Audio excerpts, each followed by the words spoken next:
Hello, champions. Welcome. Hope you're all doing well.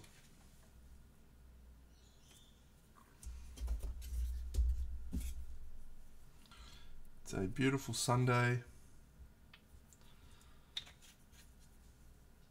And I'm about to start painting the last Kingdom Death monster model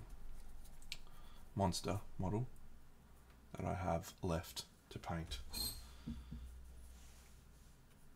At least until the Black Knight turns up in a few months' time. What an exciting moment. I've been sitting on this one for a while though, actually. Probably should have done it a little while ago, but I did not.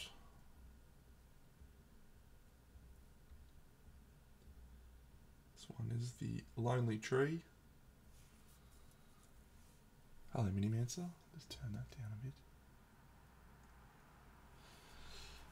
Yes, so this little expansion is a very small expansion in Kingdom Death terms anyway. It adds a little piece of terrain that can crop up throughout the game. And that little piece of terrain is this tree. However, the tree has a cool story behind it. There was once a lady who fell in love with a guy, and then the guy went out and disappeared. And he disappeared because his tree ate him or something. It's been fucking ages since I fucking read this book, so I don't really remember. But and then she basically started worshipping the tree, and then the tree ate her as well, and then that's it. Everyone gets eaten in Kingdom Death. It just happens. That's something like that. Anyway, great story.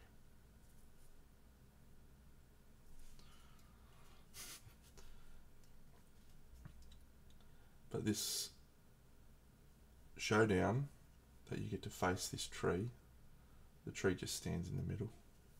Doesn't move. It's a fucking tree, right? It's not going to chase you around the board. But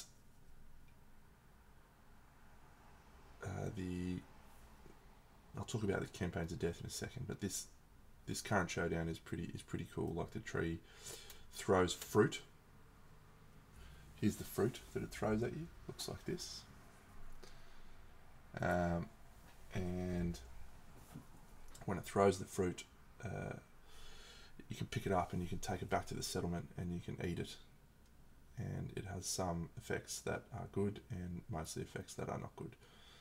But it's a whole additional layer of complexity to this game, which, if you've watched any of my playthroughs, which I know you have, Minimancer, it's already a complex game.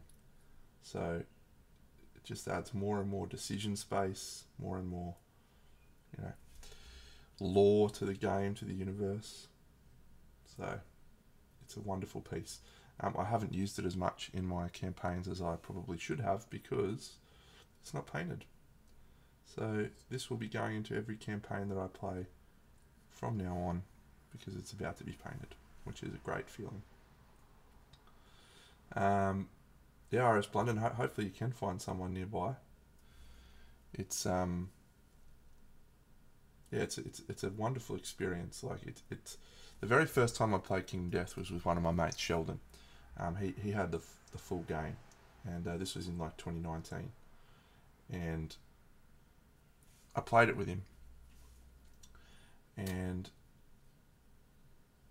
I think we did 2 or 3 showdowns in one night, and I was absolutely blown away. I was like, what is this fucking game? Like, I can't even understand what's going on right now, but I'm loving it.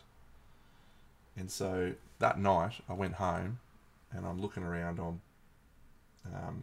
my forums, one of the Australian board game websites, and I just go, has anyone got Kingdom Death available for sale? And this dude is in Brisbane and he does have it for sale.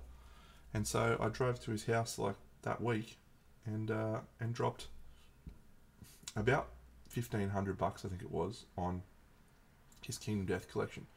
Now he was stoked because at the time he'd paid, you know, probably $500 for it in the original Kickstarter or whatever it was. I was stoked because I got a fucking great deal, because to buy all that brand new was about $2,500. But what was an absolute stitch up for me was he had a whole pile of other little white box models, like little expansion kits that he'd, the small kits that he'd bought. And he's like, "Oh, I'll just take those with you." And I looked at him, I was like, "I'm pretty sure these are worth a little bit of money, champion. So are you sure?" And he's like, "Yeah." I was like, "I'll tell you what, I'll give you another couple $100." Anyway, I ended up selling those white boxes for like $900. So it ended up costing me, the entire box cost me about $600. That was great. There is a lot going on in the game. Yes, it's a wildly complex game, and, but it is easily. So that whole experience with Sheldon was just so fun. We ended up playing every week for the next 2 or 3 months, and we made our way through the entire campaign.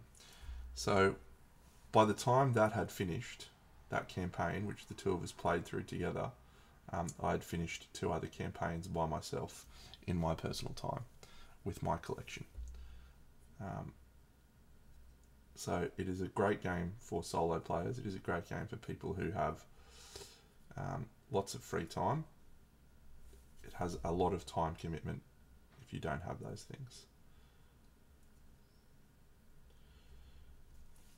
But yeah, in the newest Kickstarter, which was 2016, there was two expansions pitched that were like big changes to the game. So the first was the Gambler's Chest. It was supposed to be pitched as Advanced Kingdom Death Monster, and so 7 years later it rocks up, and it's what I've been playing the last couple of months, and it's an incredible, wonderful experience.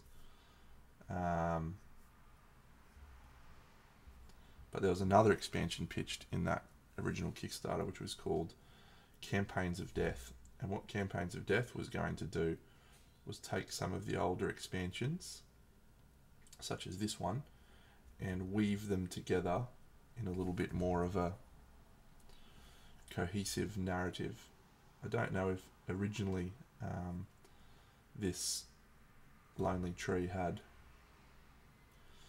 any connection to some of the other characters, or I'm sure he did, but there's a whole storyline about a enchanted forest, and when you play against the Flower Knight, you have to find him and track him down, and then enter into a forest through the forest gate every time you face him. So I reckon this guy, the Lonely Tree, has some thematic ties to the forest.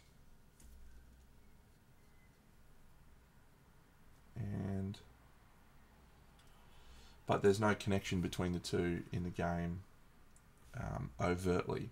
But Campaigns of Death is going to then take existing expansions, add content to create thematic links, and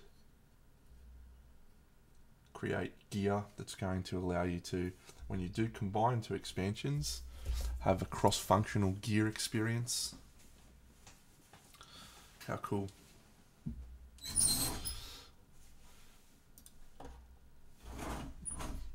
My friends, I finished Ahsoka, I finished Wheel of Time, and I started Loki. What a tremendous week of television.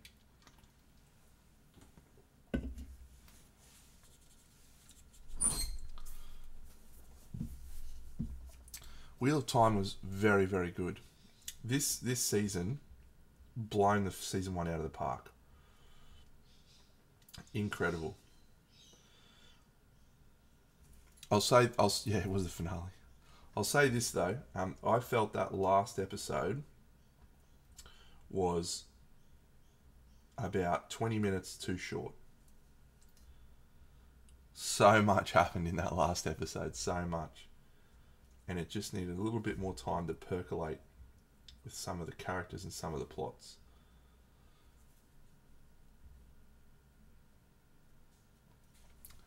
But it was a really great experience, and there was decisions that they made earlier in the season, which, spoilers for Wheel of Time, the book series to some extent, not a massive spoiler. One of which being the death of Uno.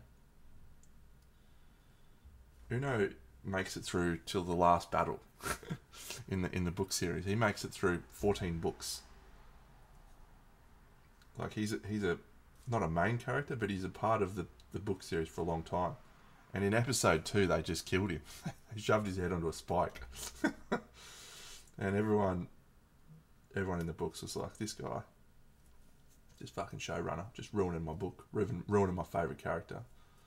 Well, anyway, there was a payoff for doing that, and it was an awesome payoff.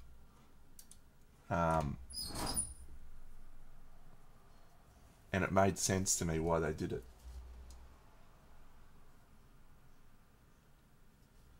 Because you needed to have that connection, I think, for it to have any meaning at the end. I think that made a bit of a difference. But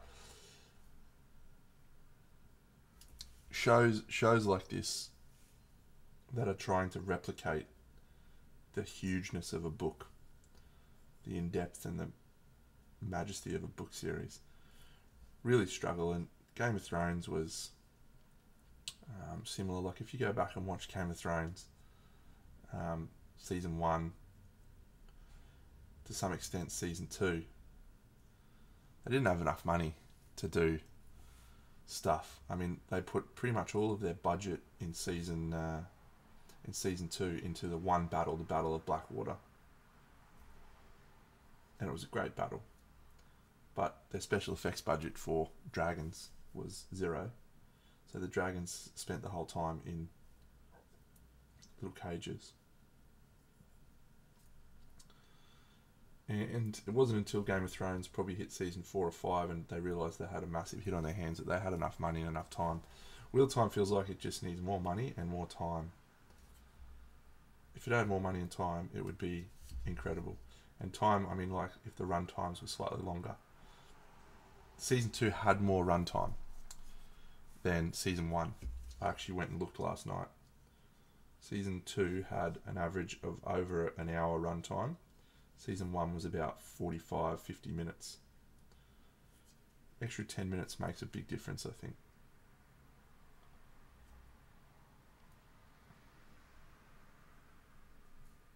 It's a great season. Loki was awesome. Enjoyed it very much.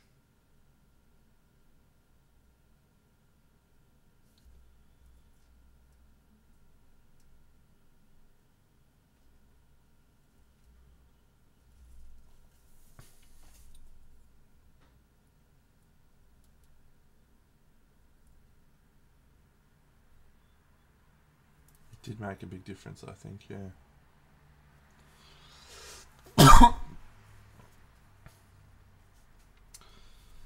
There's one or two concepts in the books that are really well expressed in the books that you don't get to really observe in the show that much. One of them is the Aes Sedai. So that they take a vow, which is they can't tell a lie.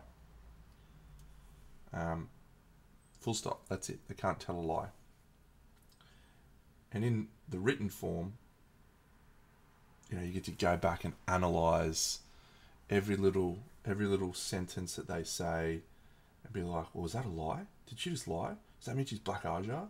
Or shit like that. And in the show, it's really hard to have enough time with those characters and sort of the things they say, because everything's happening at pace and there's always stuff happening. But there's been a lot of things that characters have said in the show that have been really cleverly worded as so they're not breaking the vows. And that thing from Moiraine is a great example of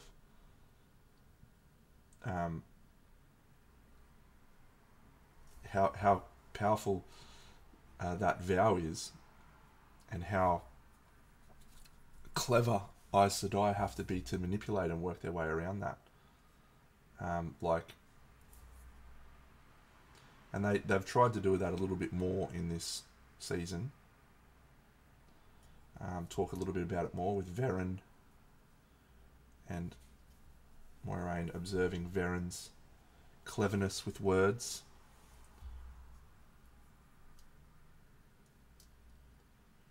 But it's a really cool component of the book.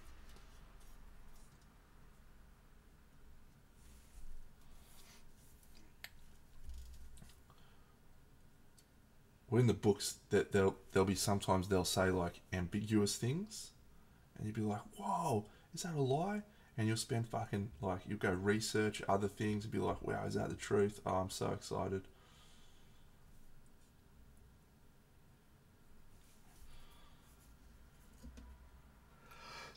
Chew.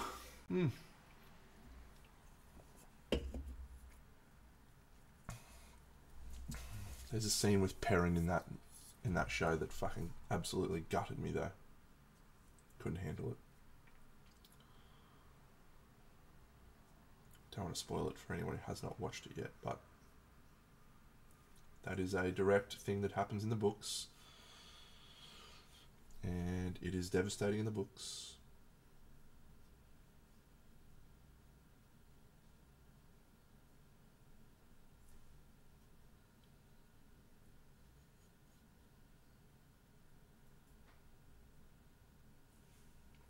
G'day, Emily. How are you?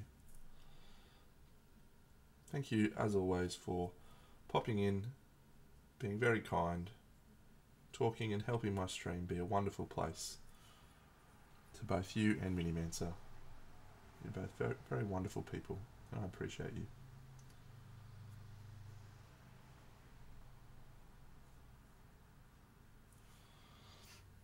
Yes.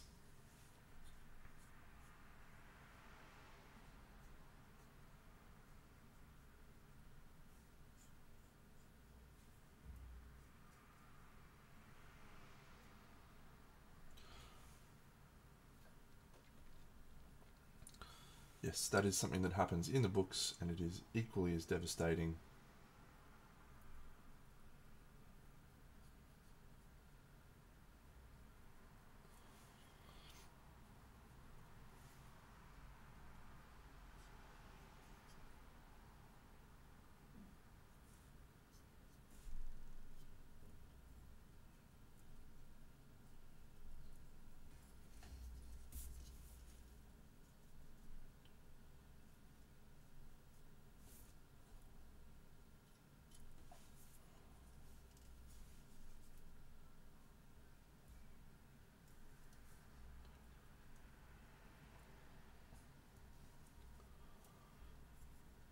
You absolutely do have to commit in Santium. Yes, it's a big, big, big game.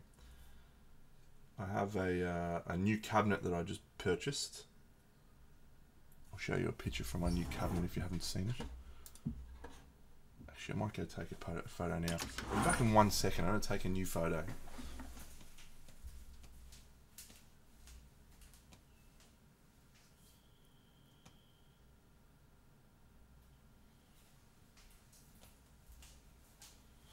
I just took a new photo. I'm back. How do I upload this to the internet now? Welcome to the internet. Take a look around.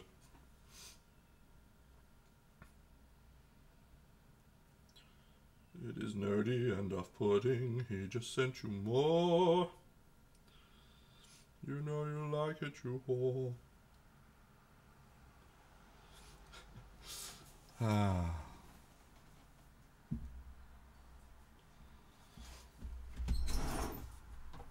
All right.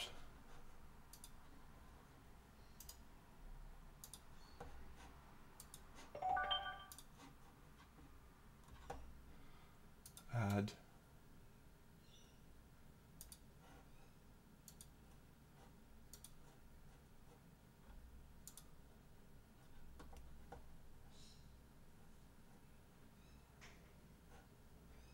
Where is the picture I just downloaded? Deno. Why are you struggling so much today, son? I'll tell you why. I'm old. I'm getting old.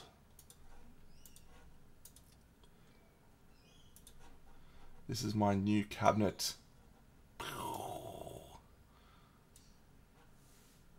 That's all my Kingdom Death models all painted. It looks so sick. And that's all my display pieces up the top. It's so sick. And then that's all my Marvel Crisis Protocol down the bottom. Sick.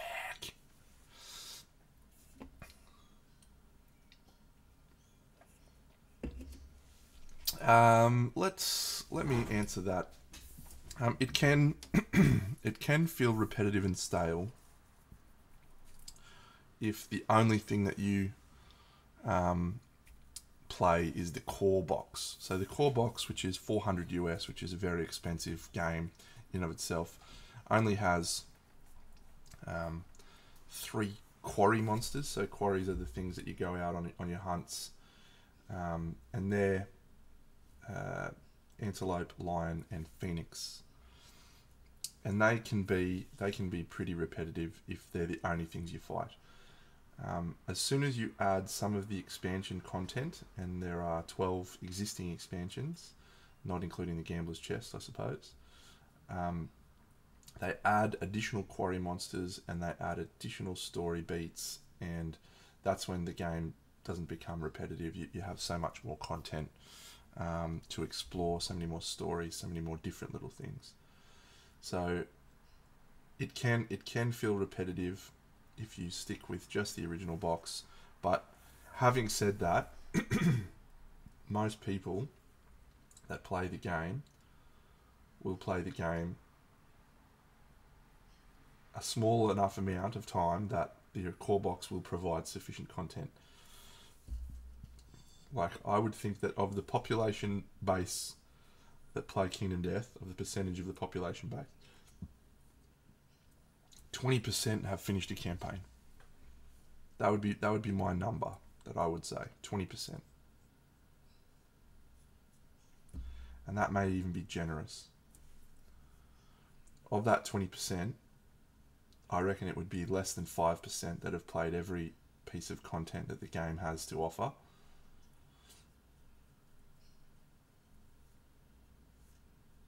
So it would take a lot of gameplay to join those hallowed ranks of people that have played every piece of content the game has to offer and experience everything. I'm of course in that 5%.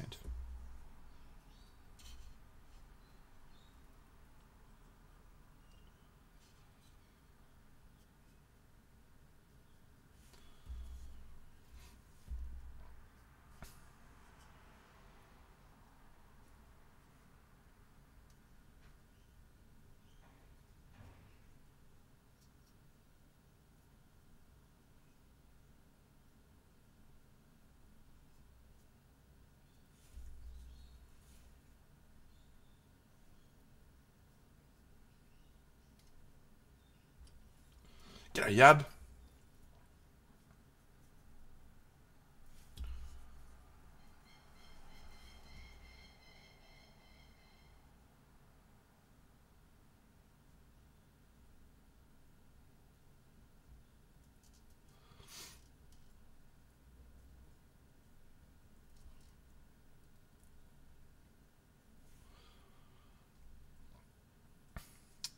Yeah, it does lean into that trope of like Dark Souls and other games where knowledge is key. There is 2 types of fights in the game. There's a fight called quarries, and then there's fights called nemesis. So the quarries are monsters that you've decided as a settlement to go out and hunt for food, for resources. And so every lantern year, so the game's broken up into years, you'll go out on a hunt and you'll track down a monster and you'll kill it for resources, and that sort of lets your settlement grow, evolve, and develop better gear and better strategies and blah blah blah. However, every few Lantern years, another fight happens, which is a fight called a Nemesis fight, and that's where a monster just rocks up at your fucking settlement, and he's like, "G'day, champions! I'm here to kick the shit out of you." And there's three in the core game. The first is the Butcher, and he rocks up in Lantern Year 4. And if you are not prepared for him, it's a very, very difficult fight.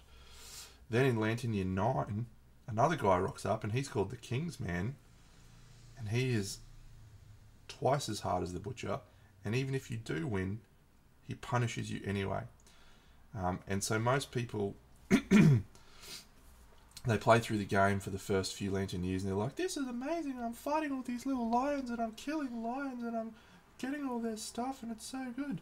And then the Butcher rolls around, and they basically rage quit the game because he flogs you, and he kills all your survivors, and then if you lose that fight, he rampages through the settlement and destroys all of your resources in your storage. And most of the time, you're saving up resources to try and make cool bits of gear. So he just fucks you. He sets you back quite a few years. The whole concept of Nemesis monsters, the whole concept of them rocking up at your settlement, is to provide a check on your settlement to say, have you progressed far enough yet? If yes, continue. If no, good luck. The unfortunate reality of a board game is that it's not like a computer game where you can stop and just go back to the last save point and move on. You know, to get to the Butcher and have probably what somewhere in the vicinity of 10 or 12 hours of your life somewhat invalidated, some people don't handle that situation well.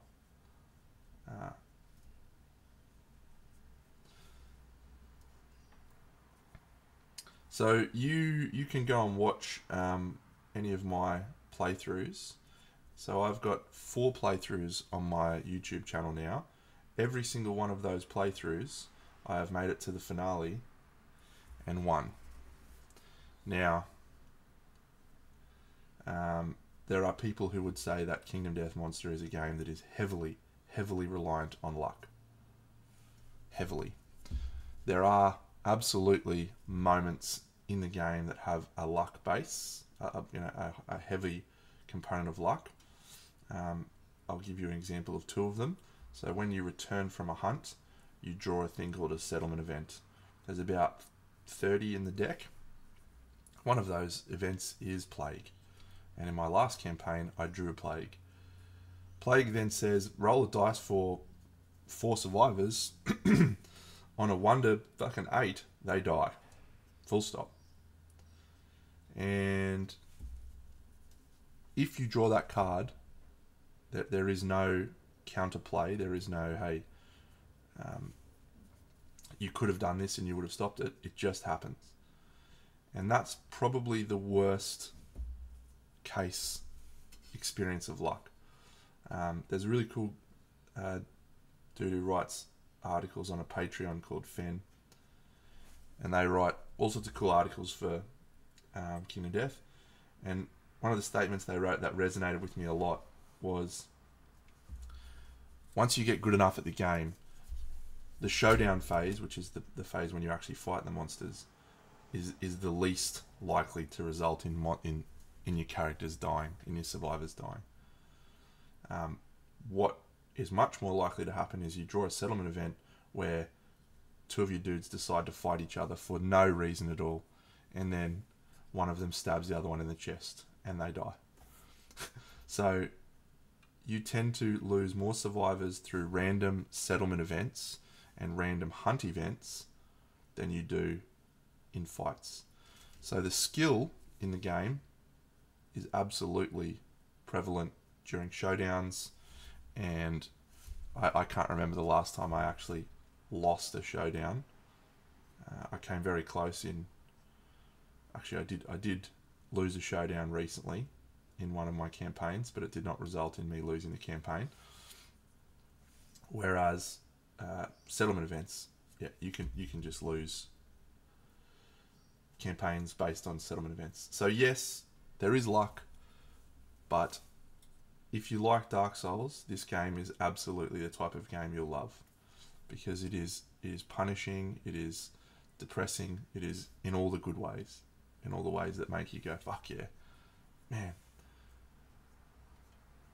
And my friend Sheldon and I, the very first campaign we played, Sheldon and I travelled overseas together to play War Machine at an international level.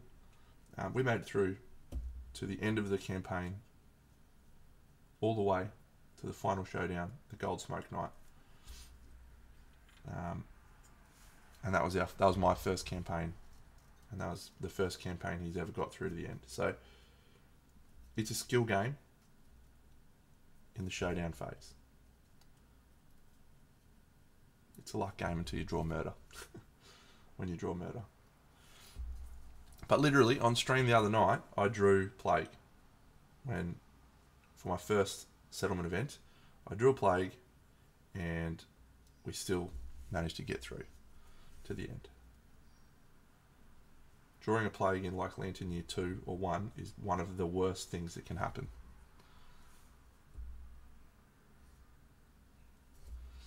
One of my favourite sayings, the harder I work, the luckier I get. I think people think it's luck, but you can play around pretty much everything in the game. So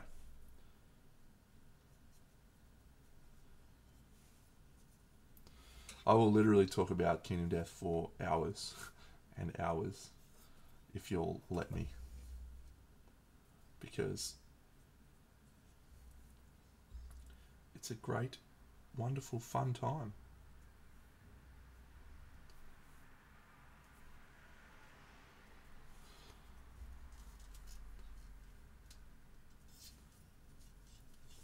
This tree will be added to my next campaign, which will be the last campaign I record and play for a little while, because I think I've got Aeon Trespass Odyssey coming maybe soon. Maybe soon. I'm not sure. I'll have to look into that. They're at Essen Spiel this weekend, the dudes who make Aeon Trespass, so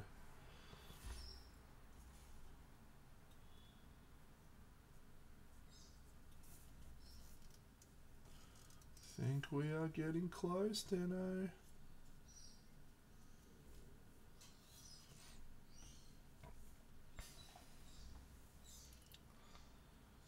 Look at my tree is amazing.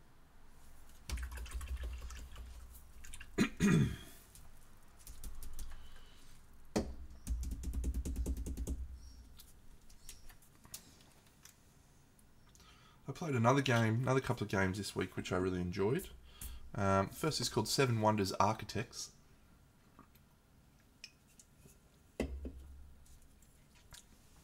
Really fun little game. Good game for people that you have never played board games, and you're trying to introduce them to the concept of board games. My gaming group, we play every Tuesday, as I'm sure many of you know, because I say it pretty much every week. And we play all sorts of great games, but we play complex games. You know, we play ones that have hundreds of cards and really in-depth and detailed things. Well, the Seven Wonders Architects, we whipped it out the other night, and it's not a complex game. On the surface, there's just one simple decision. Take a card from one of these 3 available decks. But then the strategy comes from what happens from all those decisions. But anyway, because it's got a simple decision space of take one of these 3 cards, it's a pretty easy game to teach to people who aren't really playing games frequently or so on. So it's good. I liked it a lot.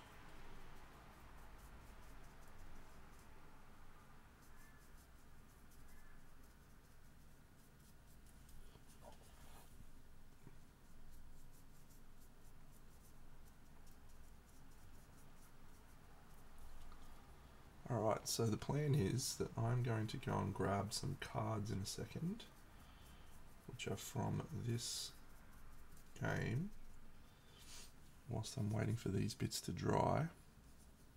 This bit anyway.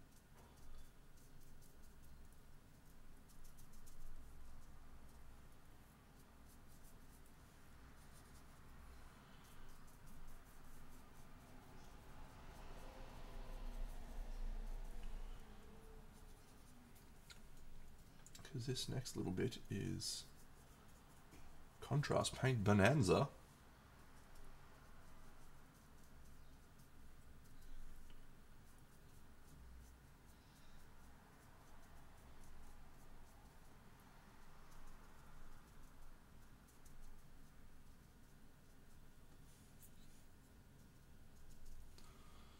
Ah, the Plane of Stone Faces.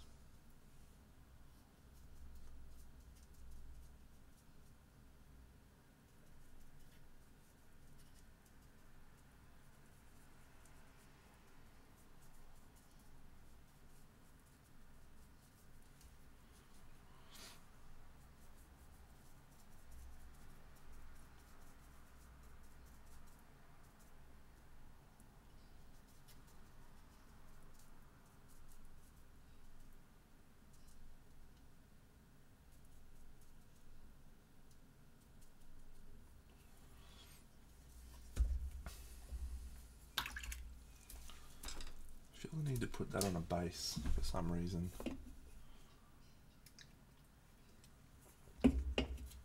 Back in 1 second, just grabbing some cards.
Okay, I'm back. Welcome. Hello. Yes, I'm back. So this is fruit from the Lonely Tree, and this is the types of fruit. Nightmare Membranous, porous flesh fruit. Bliss, look at that.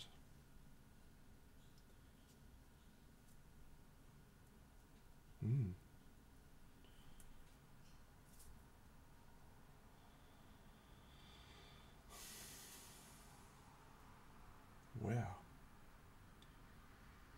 That is a cool ability.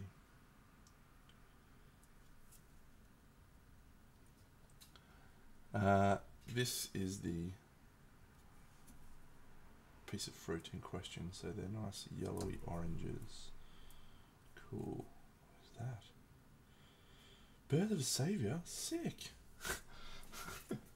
Alright.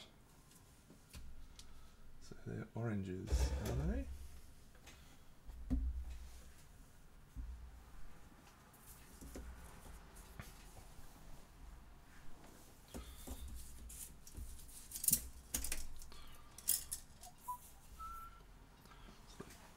Actually, I should let that dry whilst I do the rest of it.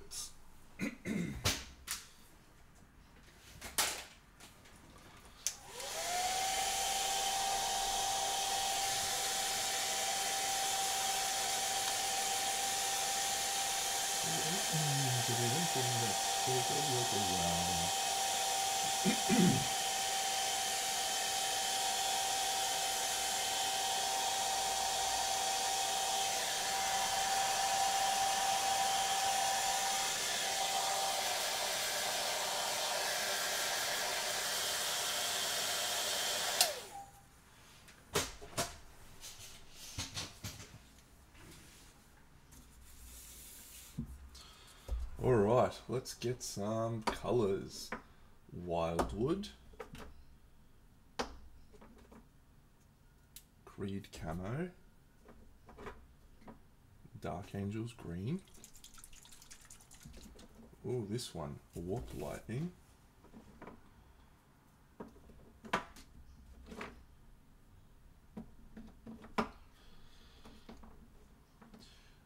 Yeah, it is a beautiful display case. Thank you for noticing. I ordered it from a like an actual cabinet place that does like shop fitting. It was about $1,200, so it was pretty expensive. Here it is. It's 2 meters tall. It's as tall as I am. So that top shelf is literally at my eye line, which is a nice thing. You can actually see the top of a Detolf cabinet just beside it, with some other stuff in the cabinet beside it. It's called Slimline Warehouse if you're in Australia and you want to check it out. But and then I bought little acrylic risers and little acrylic things for the other stuff, the models to stand on. Yeah, Slimline Warehouse.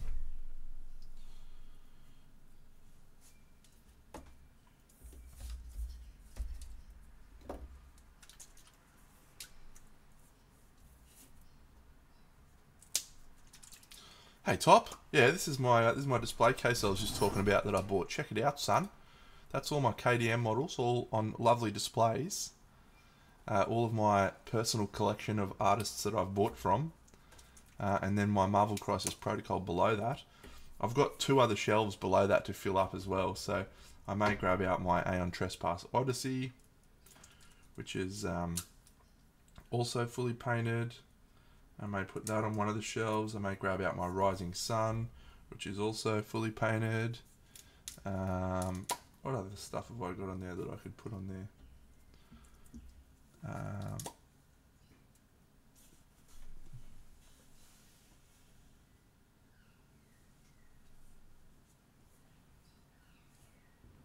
My Oathsworn Into the Deepwood. I could get one for Shatterpoint Top. Very funny, yes. You're a funny guy.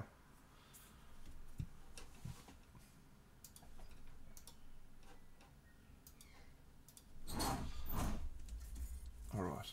This doesn't look like it's going to end badly at all, does it?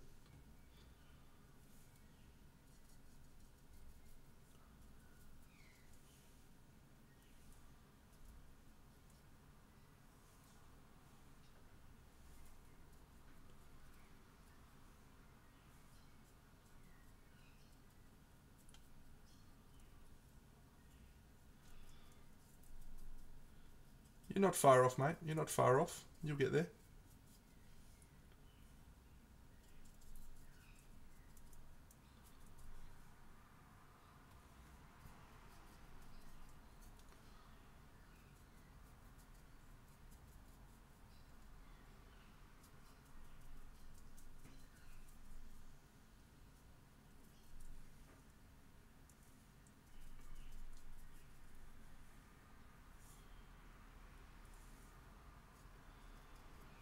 It's a very hallowed place, the Deno collection, mate. You have to be world class to be up there.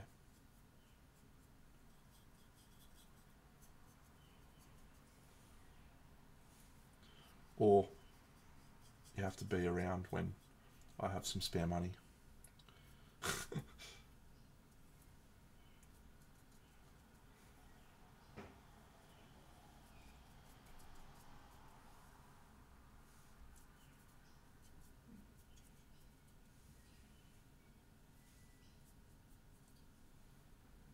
Hey, Kaylin.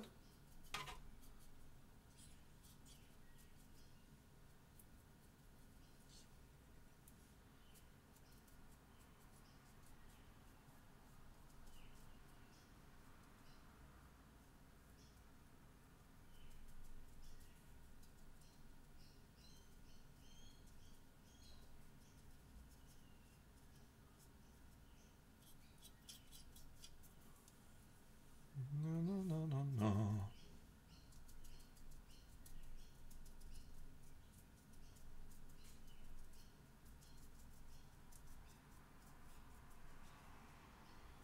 This is absolutely one of my favourite ways to do trees.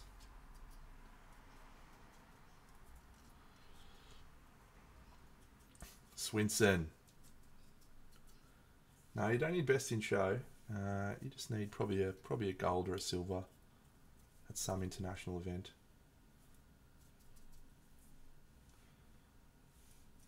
Kaylin, here's my display cabinet. I was just showing it off before. I bought a new cabinet. Here is my display cabinet with all my cool models in it.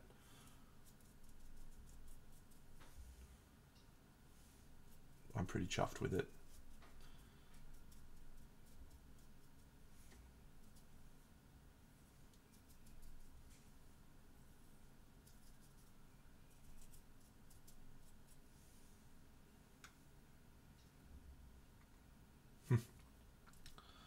Maybe I should put my trophies in there.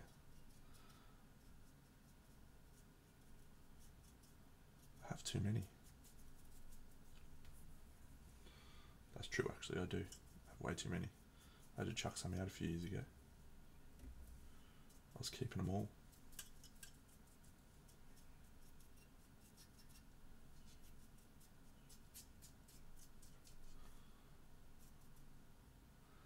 Yeah, mate, you got to mix it up, haven't you?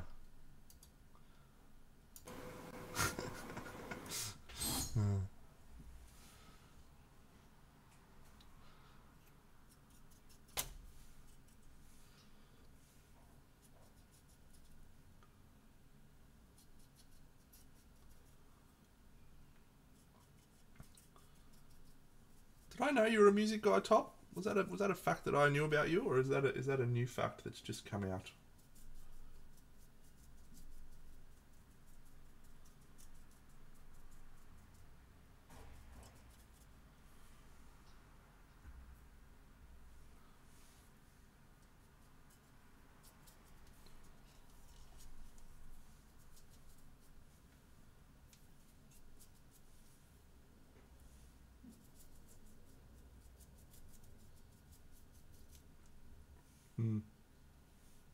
Well, good for you, buddy. One of my friends is a big music boffin. He went and studied at the Manhattan School of Music for a few years.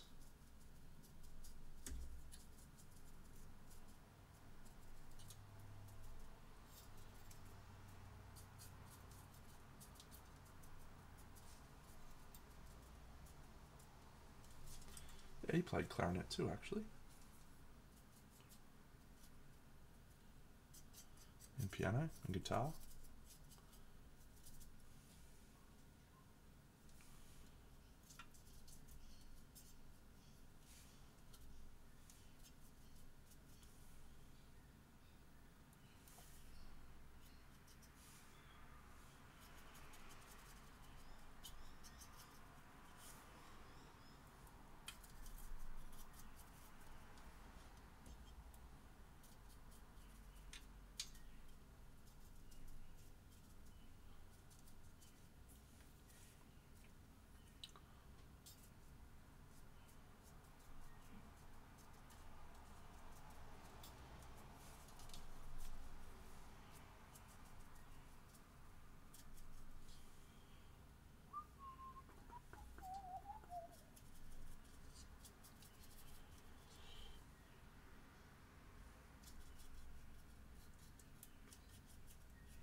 This is such a straightforward technique. This is absolutely not slap chop. I'm much better than slap chop. But it's slap chop.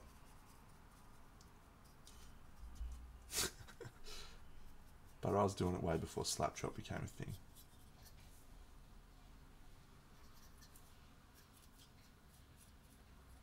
So, suck it.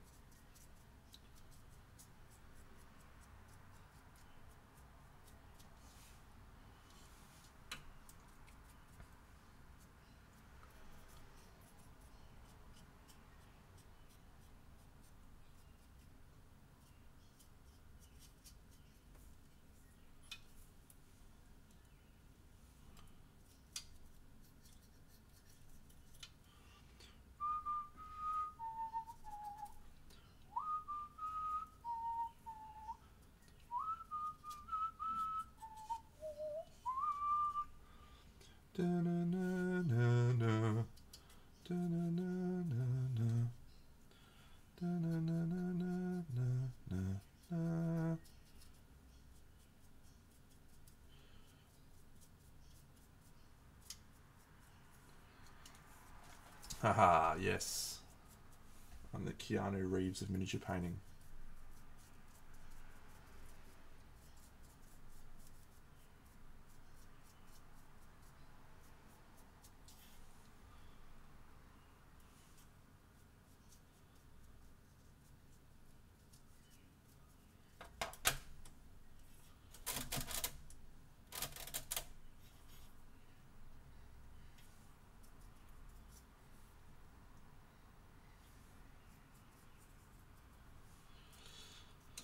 No, that's not at all accurate.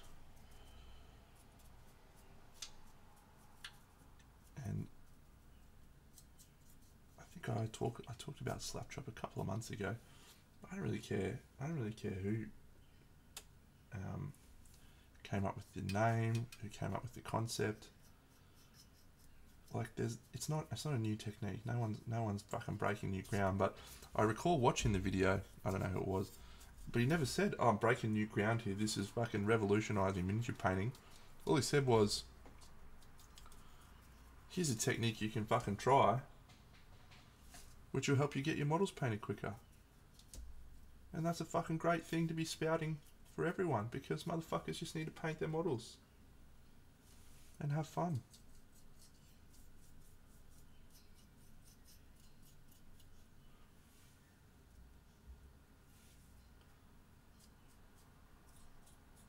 So I don't care how you paint your models, just paint them, your dogs.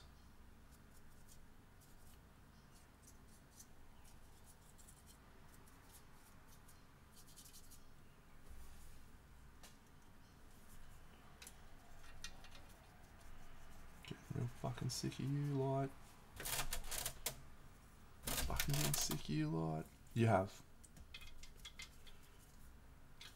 There's a number of people that I can hold up as cases for the just paint it your dog method of painting. Andrew Buckley and Jared Clifford, JC Paints. Both of those guys just got stuck in and painted, and have painted non-stop for the last few years. And the pair of them are just absolute jets now. Like, absolutely killing it.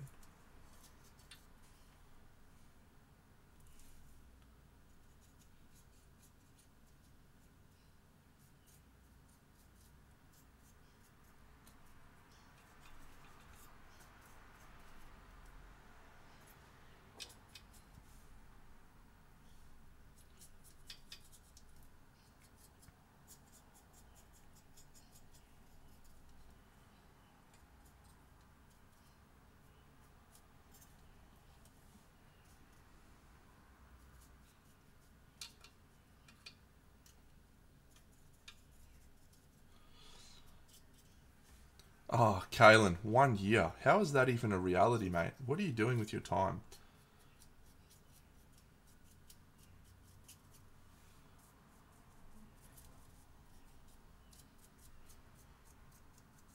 You know, you don't need to pay me. Like, you work for me to some extent. You don't need to pay me money. I already like you, mate.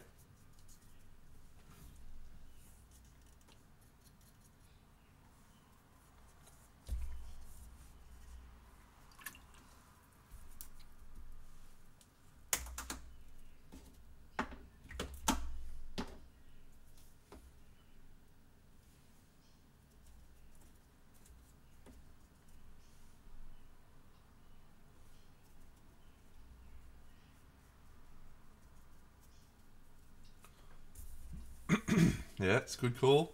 Good call, Top.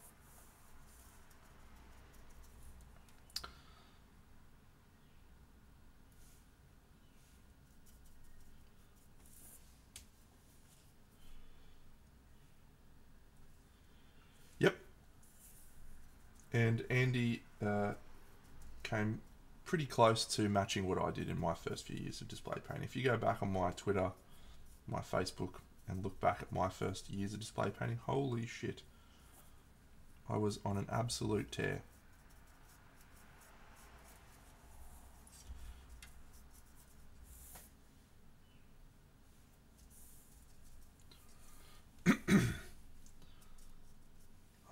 Bucks look like a little kiddo.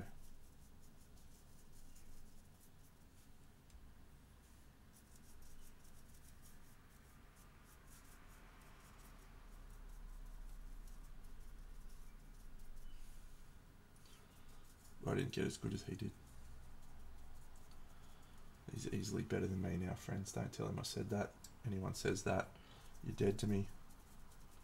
But he's a jet. I do, actually. I do.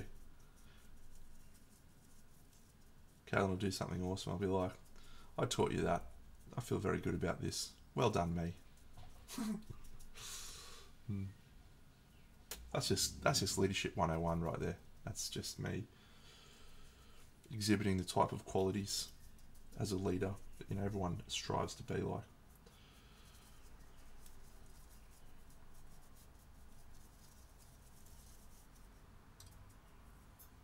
Yep. All right, that can finally sit up there and dry for a bit.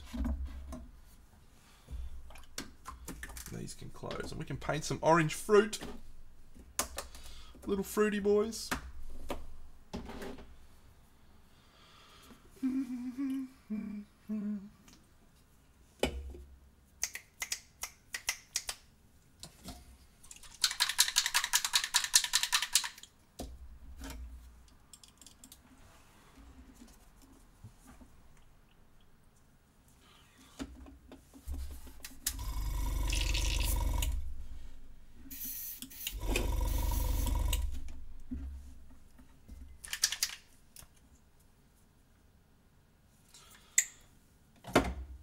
It's been a very interesting year, friends. It's been an interesting year for me in my personal life. As I reflect back on this year in terms of my painting, it's been a really ordinary year for me. I think I've only painted, I don't know, 10 or 15 display pieces. One giant diorama in there, which is good, and some stuff that I'm really quite actually proud of along the way as well. But yeah, overall, pretty low year for me in terms of my output. My job's changed dramatically. It's about to change even more so soon. My personal circumstances have changed. You know, Rocket and I no longer together, but still very good friends.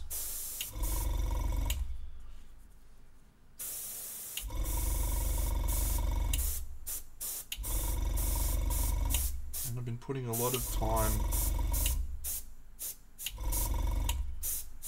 into the painting community. I did lose my groove for a bit with painting, and that's happened multiple times to me over the last 10 years. But I don't think it's a bad thing. Bucks and I were chatting about it the other night, and I said, it doesn't worry me because I don't sit here and go, you know what, I think I'm done with painting. I think I'm done with painting. There'll never be a time in my life when I go, I'm never going to paint again. Until my eyesight's fucked, I have arthritis and I can't do it anymore, I will be painting little toy soldiers. But it's good to take breaks. It's good to have, you know, a passion and an enthusiasm for the painting that you do, because we forget it's a hobby, right? We do it for fun. So I try to keep that in the forefront of my mind. It's okay to take breaks, you know? Don't feel bad for taking breaks. But understand why you're taking the break. Understand what it is that's driving it. For me, it was absolutely an increased pressure at other parts of my life, and there was also quite a lot of residual kickback from the Crimson Brush, which is the painting event that I run. It takes a lot of my time and effort.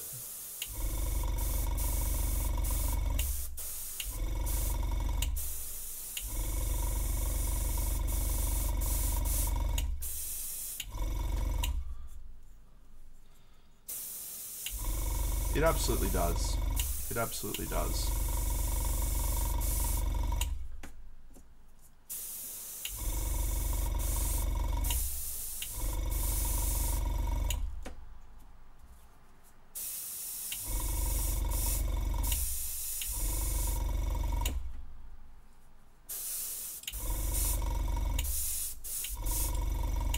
But I've been thinking about, yeah, lots of new games. True Top, yeah.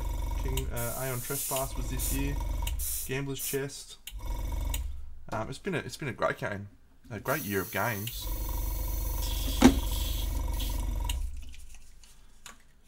So yeah, in terms of what does the next few months look like for me? Unfortunately, we're back into Crimson Brush preparation, and my timeline of, you know, time that I spend on that, time that I spend organising class. I mean, the last 2 or 3 weeks I've spent a lot of time responding to messages, emails, etc. for the classes that I'm organising for Wheel Paints next year, and I receive zero financial compensation for that. I do it so that I can help grow the scene, help build the community in Australia. The same reasons I do Crimson, but it's a big investment of my time, you know. So it's not me having a sook, by the way. I'm happy to make that investment of time. That's not a concern. But it does take time.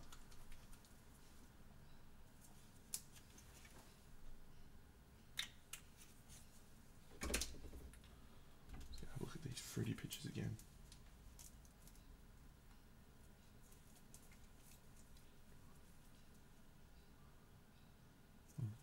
I did not pick up Spira. I have painted the original of that. And I have not bought any new display models for quite a while. I have about 40 sitting up there in my cabinet, just up there. And anytime I have too many, I feel like it adds this sense of dread. So I try not to have too many at any one time. Once I paint my Nico Galaxy Cyberpunk City diorama, I'll probably have space for a lot more. Mental space, anyway.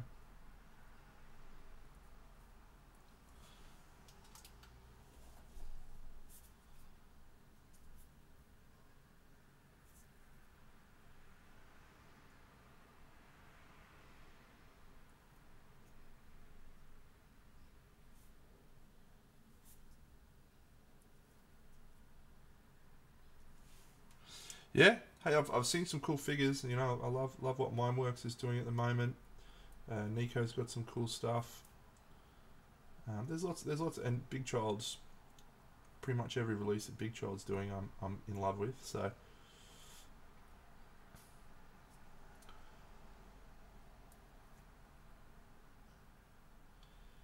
it just feels like, for me, one of those moments in time when I need to be kind to myself and go, you know what, Deno, it's okay that you're not cranking out 50 fucking projects a year like you did the last 5 or so years, because there's a lot of other pressures. I mean, the travelling too.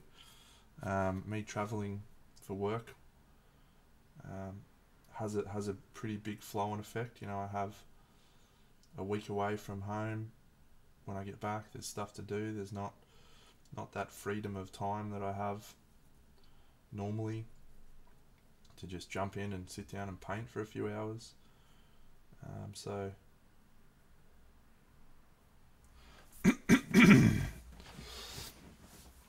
well, I've got multiple pieces built back there. I think I've built most of them on stream because I've been like, yeah, I'm feeling it. But they're still all in various stages. So we'll no doubt find a switch some point where we'll just be like, boom.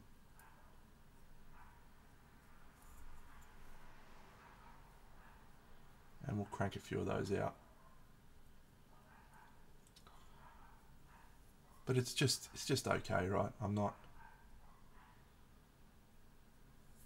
sitting here kicking myself, going, Dano, what the fuck is wrong with you? I think that's the key point. People feel guilty about not painting when they're trying to get stuff done. They're like, oh fuck, I need to be painting.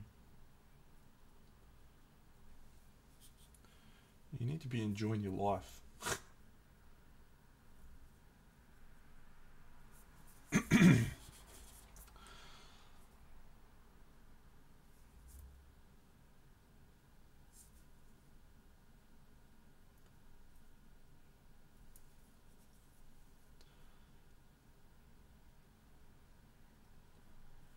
Anyway,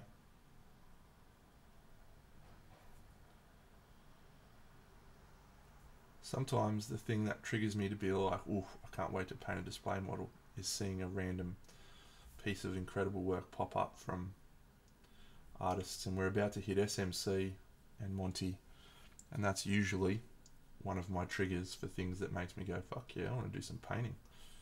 So we'll see how that pans out over the next few weeks. It's also not entirely fair to say that I haven't been painting, because I painted the entirety of the Kingdom Death box set, right?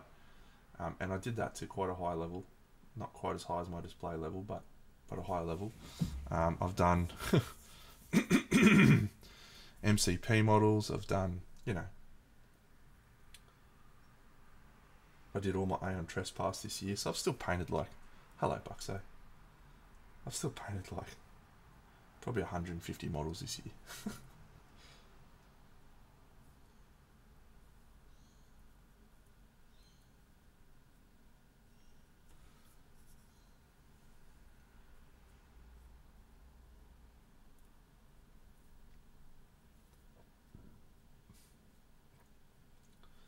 So 150 is a slow year for me.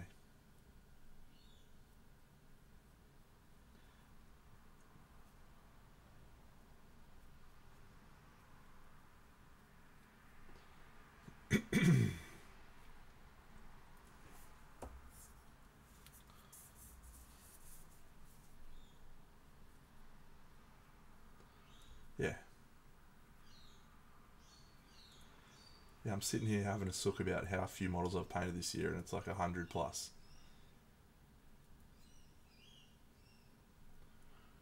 Get your head in the game, Dano. You weak dog. You weak gutted dog.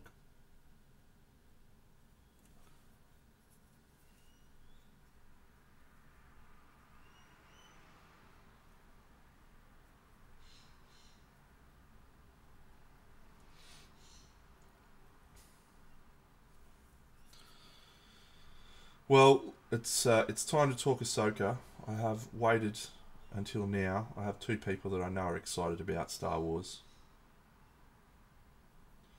I feel extremely enthusiastic about Star Wars universe after watching Ahsoka.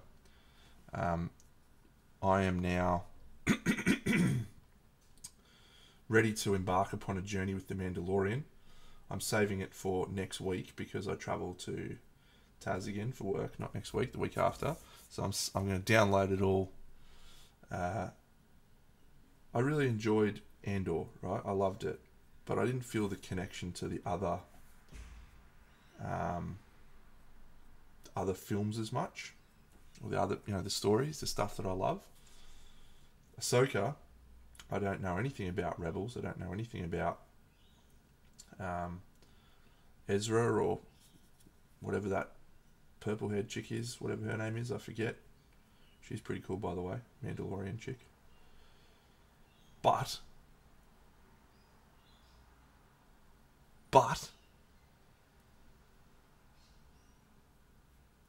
Anakin being old mate's Padme, or fucking whatever the word is, Padawan, Padme, and the connection of her to Anakin, the coolness of Ray Stevenson's character, who it's a fucking tragedy is not going to be there for season 2, and I think Ahsoka being a proper Jedi in the sense that she just trusts her gut and does what she thinks is right. I'm all about it. I'm all about it. Loved season of Ahsoka. Really great viewing. Interesting characters.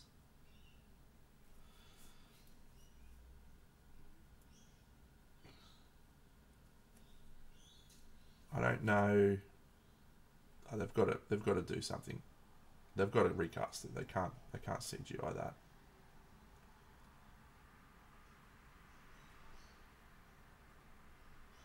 Yeah, I just exciting. I really liked the whole witch storyline. I don't know who Morgan Elsbeth is. She was in one of the other shows, I assume. But it was good. It was a good show. I will probably go and watch Mandalorian. And what else have we got for Star Wars that I haven't watched? I'm not going to watch the cartoons. Sorry.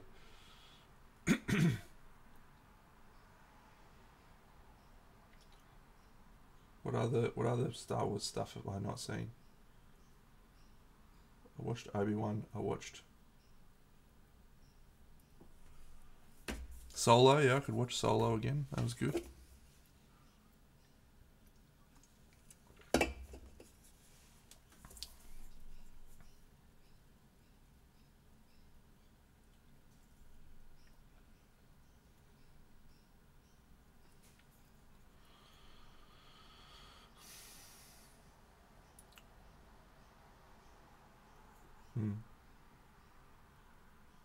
Is it Morgana?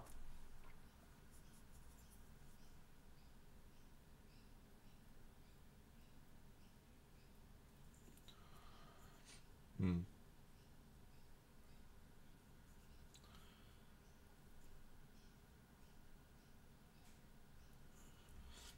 I don't know. I thought she was an interesting character.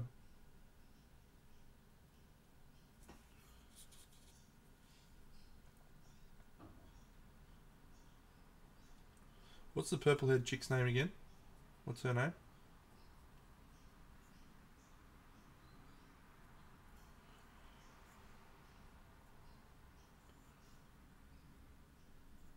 Sabine. Yeah, Sabine Wren.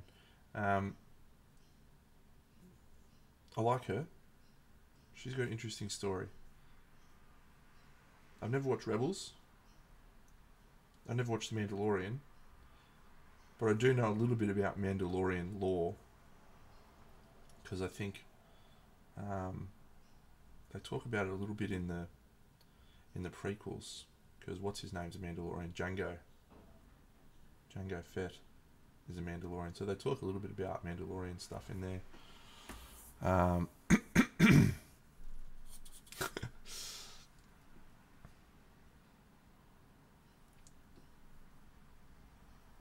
So Top, did you not enjoy Ahsoka? Was it not a smash hit for you?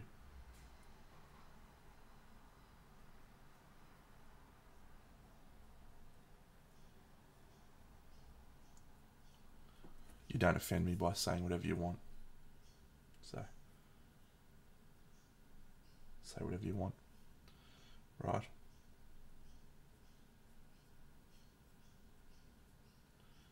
Yeah. I think I said to Bucks a couple of weeks ago, Baylan Skoll was my favourite character. He was compelling. He was a good antagonist because you can understand his motivations. The very best of antagonists have motivations that you think to yourself, well, I could do it. I could get on board with that plan.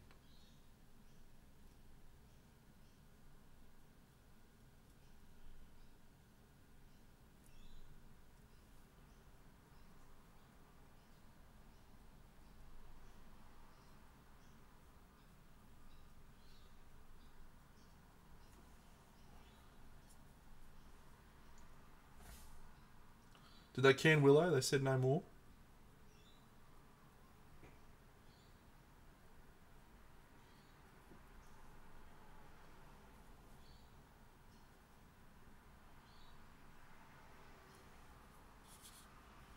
I don't know. I enjoyed a lot of Willow. Some beautiful moments. Really hit the tone of the originals, I think.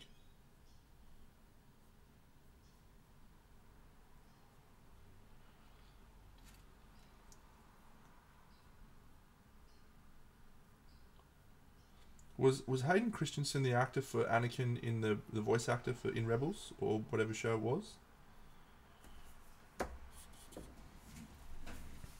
Oh, that's a shame.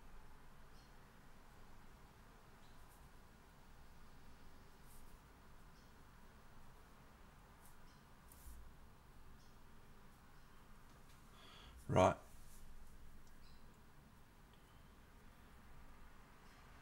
So are you a person who believes, Top, that Dave Filoni should be hung, drawn, and quartered? Are you? Ah, that's a shame.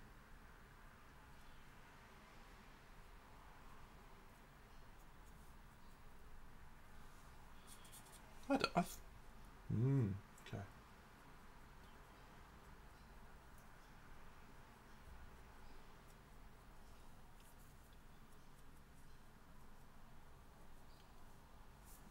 I have no dog in this race.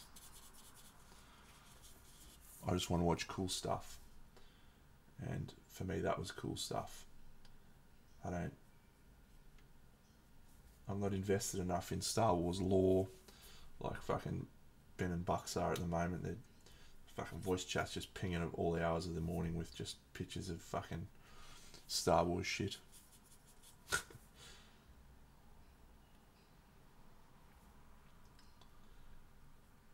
Yeah, I'm sad too. I really liked it.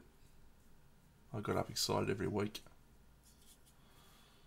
to watch the finale or the thing. It felt like a true fantasy, a cool and unique fantasy.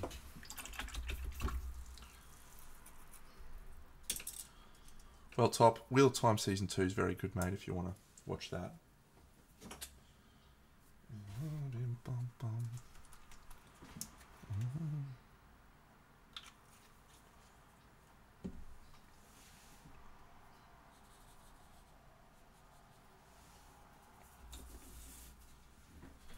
Yeah, no, it is good.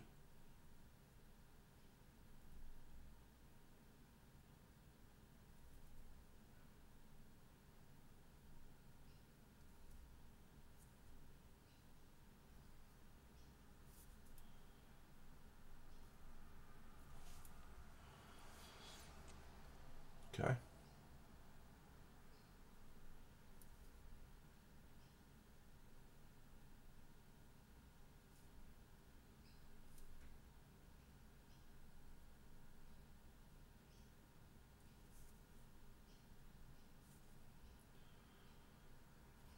I'm currently finishing up Archer's final season.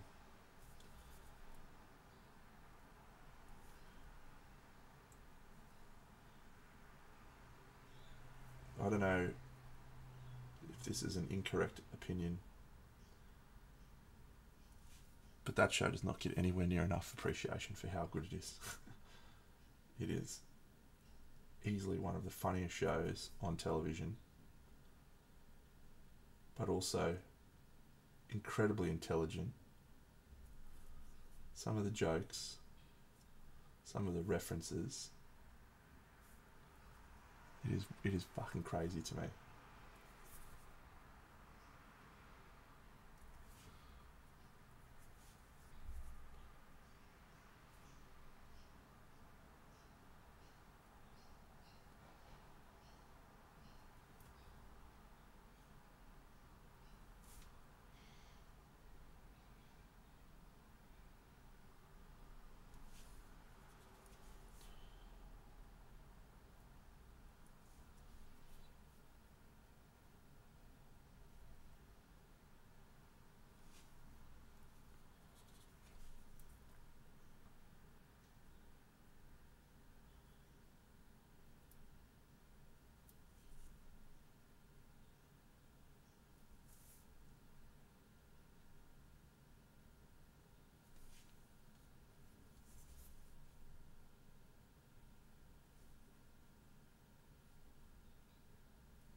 Yeah, I watched it. I talked about it a little earlier. It was good.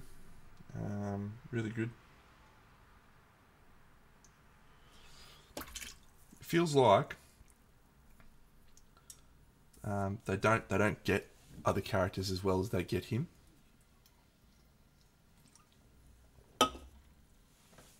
He's just a super interesting character to watch. And they just get him.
There's a really satisfying feeling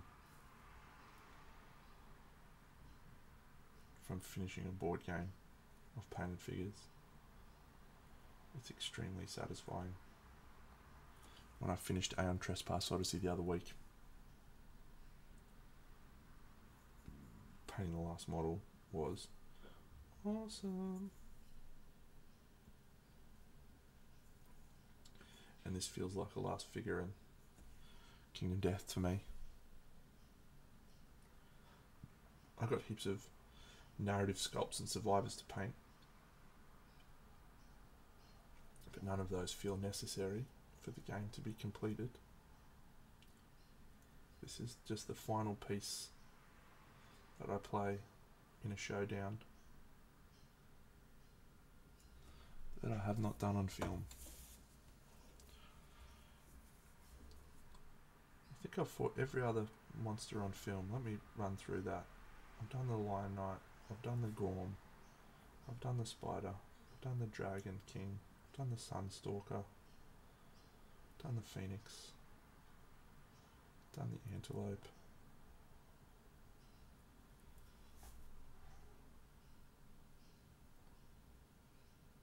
done the Manhunter. I sure did, buddy. Sure did.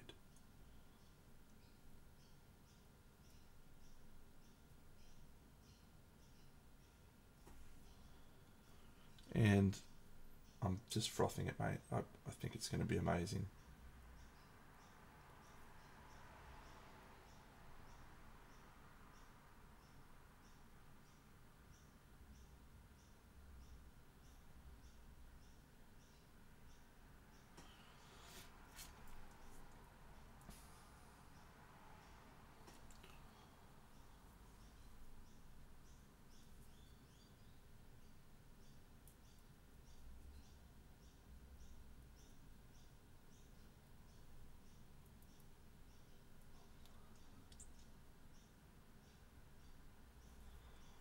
Black Knight will always be victorious. Your arm's off. No, it isn't. It's only a flesh wound. A bit of Monty Python for you there. Used to love Monty Python.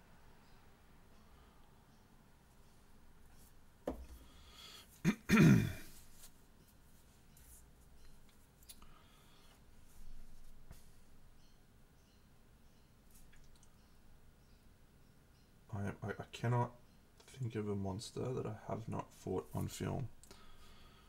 Hey, Timbo.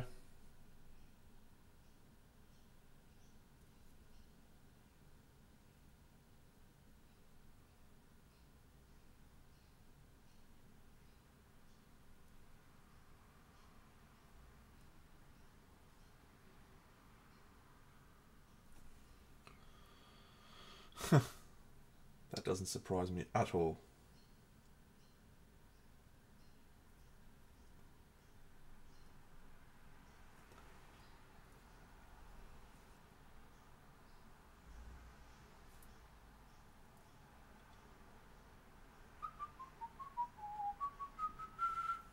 We're Knights of the Round Table, we dance whenever we're able.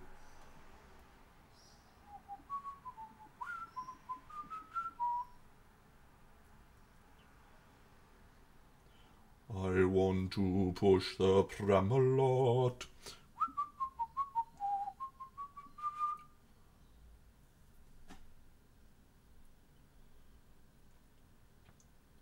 Still my head in now. I've got to figure out if I've done all of the King of Death monsters. Dung Beetle Knight, Flower Knight, Lion Knight, yes. Sunstalker, Dragon King, yes. Everyone in the core game, yes. Slender Man. I have not done Slender Man on film.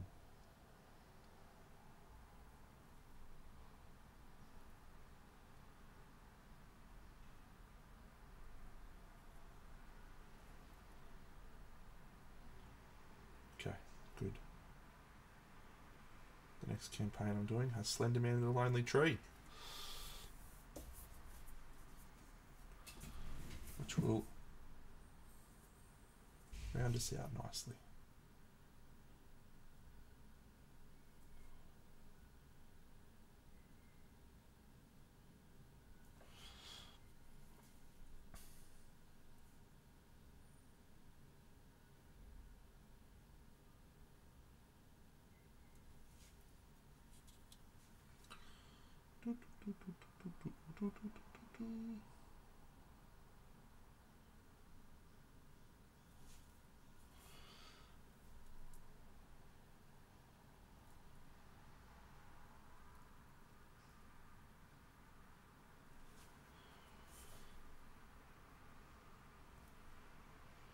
So I'm looking forward to starting Mandalorian next week. Download a few episodes. Might watch a couple of episodes this week, so I can get invested. That could backfire though, if I don't love it. At least if I'm on a plane when I'm watching it, I've got a reason to do it.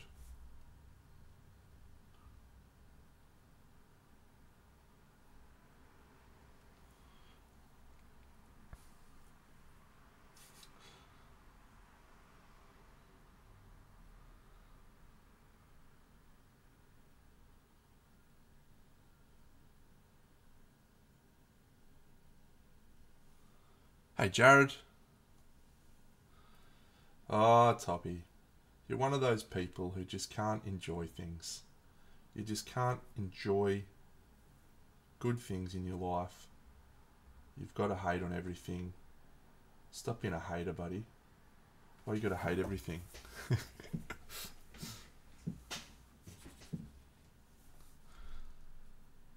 Jared's heading off to the beautiful European countryside very soon, friends, for Scale Model Challenge for Monty Sansovino. I can't wait to hear from him about how he feels about his own painting.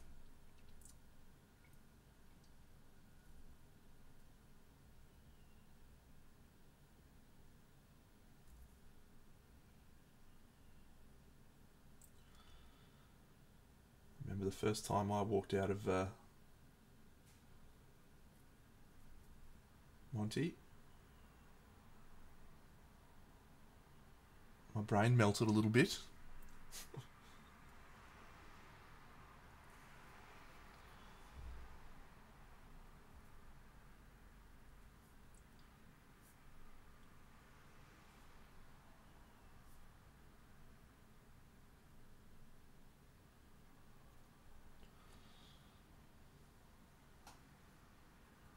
I probably won't do that, Top.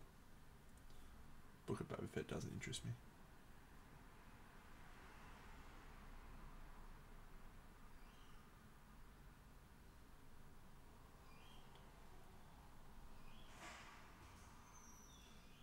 I reckon I'll watch season 2 and that'll be it. I don't think I'll watch season 3. Isn't season 2...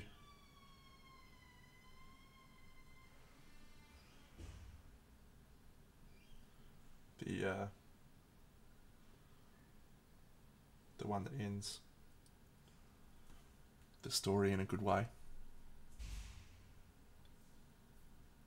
Because obviously I'm familiar with what happens at the end of season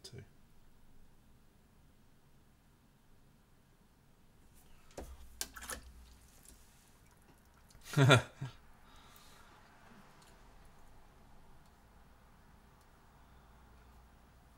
I would expect that Jared is not coming home.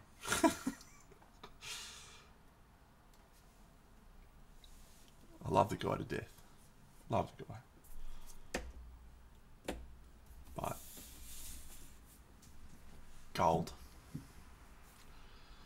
Gold over there is like the pinnacle.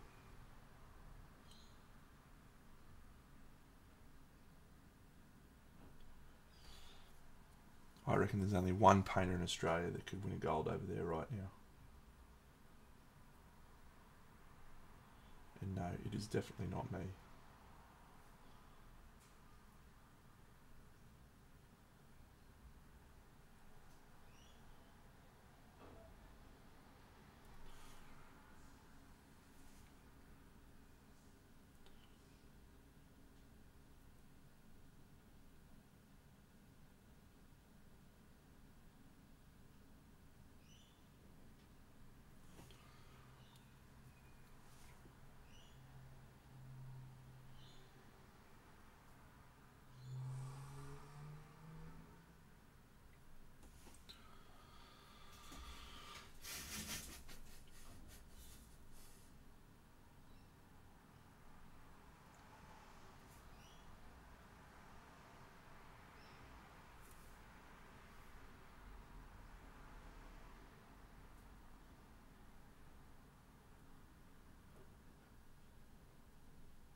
Oh, splashing around in the kiddie pool, hey? Yeah. It's irrelevant, mate. You could win gold there. It doesn't mean anything, pal.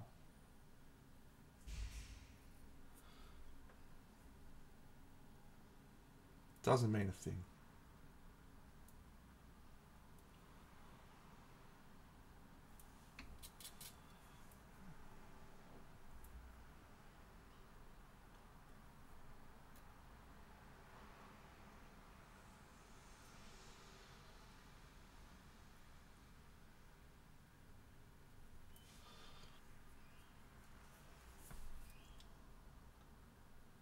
You're right, Timbo. If you look at it and you go, yes, this is a gold medal, and I'm not going to tell anyone that I played against children. Absolutely, a gold's a gold.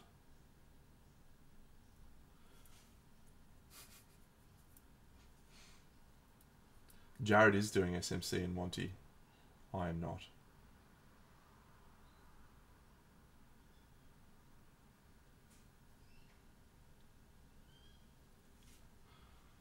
Yeah, it's going to be awesome, mate. We're gonna get to hear firsthand from him how he feels about the event. I'm so excited. Like I don't know. I only know of one other Aussie that's been over there, which is Richard Sharp, but he's not really an Aussie. He lives in Europe, so he doesn't really count.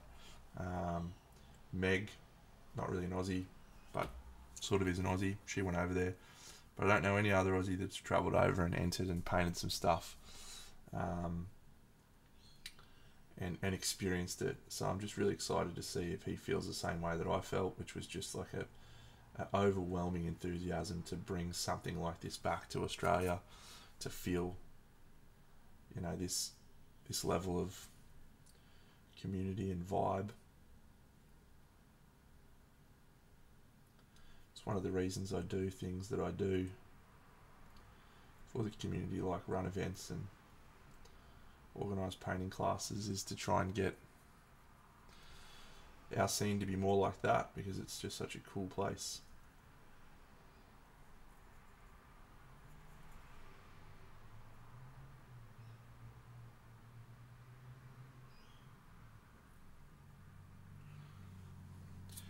it's so hard to describe, but the level of ambient noise in the room. I'm sure you've been in busy rooms before, right? But the level of ambient noise is strong, and then you compound that with the visual stimulation of like models that you've seen in photos, that have blown you away, getting to see them in the flesh, the overwhelming number of models. It's like going to Crimson, we had 300 entries nearly. I believe at last SMC there was 3,000.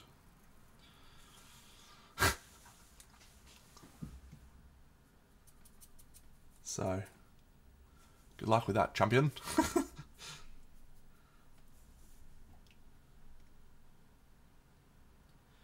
We have to top. There's like 3 weeks between the two. Just got to do something.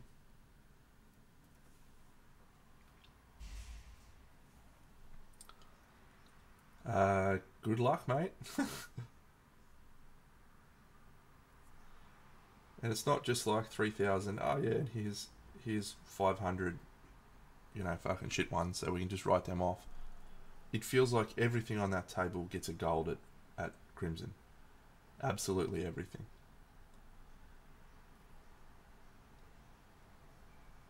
So, have fun. I love it. I love it. It's still as clear as day in my head how I felt when I walked into that room, and the sense of personal satisfaction when I walked up to my model. I was so nervous walking into the room on the second day, and to go up to my model and see a little fucking thing beside it saying you've won a medal, fuck, that was exciting. That was a real moment for me.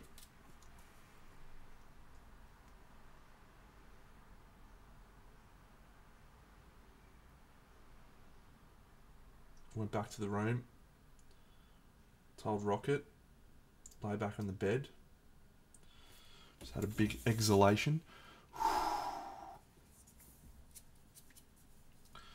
I did, yes, I did have an erection for multiple days, which unfortunately made it really difficult to travel.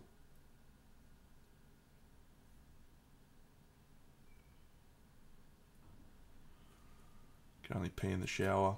You know how it is.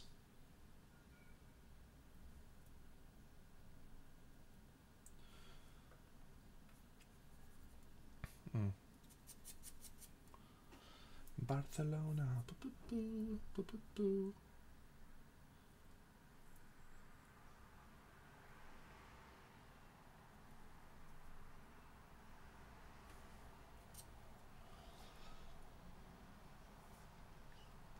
Mate, that's all you got to do. As long as you say you've tried your best, and I know you have, and I know that the stuff you put out is amazing. And yeah, all jokes aside about splashing around in the kiddie pool, whatever you want to enter, it doesn't really matter, right? It's not about competing against other people. It's about putting yourself out there, having a go and trying your best. And I know that the experience is going to be one that you will treasure, will inspire you for years, and will hopefully continue your love affair with miniature painting for a long time to come. So, but it's a piss weak option.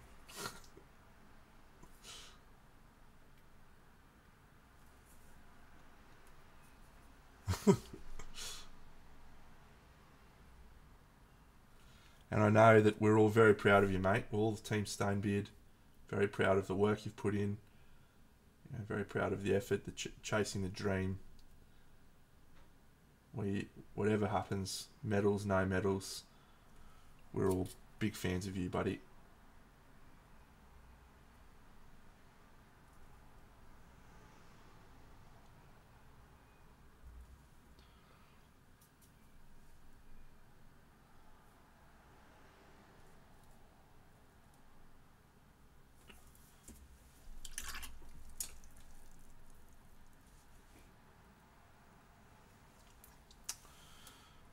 Okay, let's go. All right. Alright, pretty soon we get to do some airbrushing and make this look good.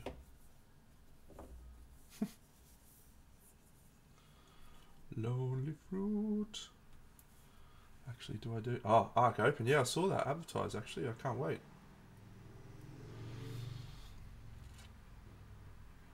That'll be fun. I think I want to add some pistachio into this.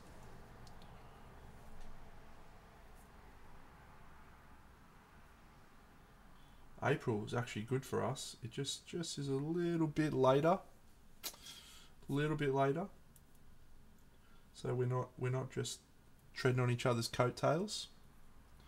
So we get Crimson, and then 2 months later, 3 months later, we get Arc, and then 3 months later again we get Thingy, and then 3 months later again we get QMHE. So starting to feel balanced.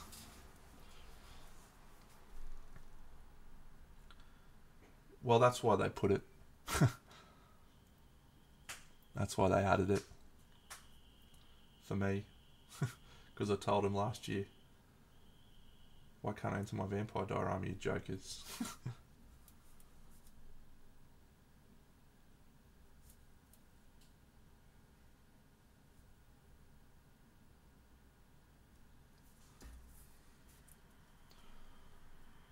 Toppy, gotta go to Emerald Brush, mate.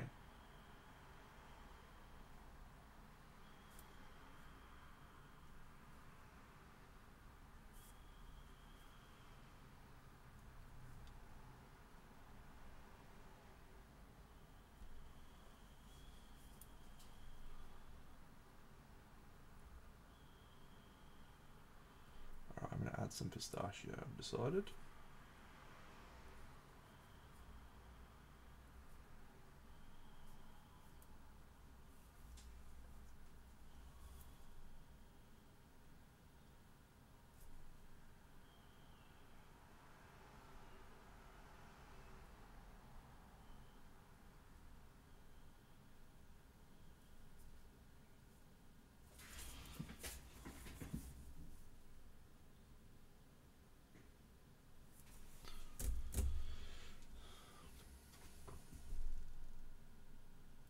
It's got a little bit of green in it, so add a little bit of green. Pistachio. Ole, ole, ole, ole, ole, ole, ole, ole, ole, feeling hot, hot, hot. Hi, Chloe. I am painting some models that relate to this big tree. So this little tree here is called the Lonely Tree. And you can't really see it, but here it is, the Lonely Tree. And so all of these little things are little bits of fruit that fall off the Lonely Tree. And here it is, it's called Lonely Fruit. So in my game Kingdom Death, you get to fight a tree.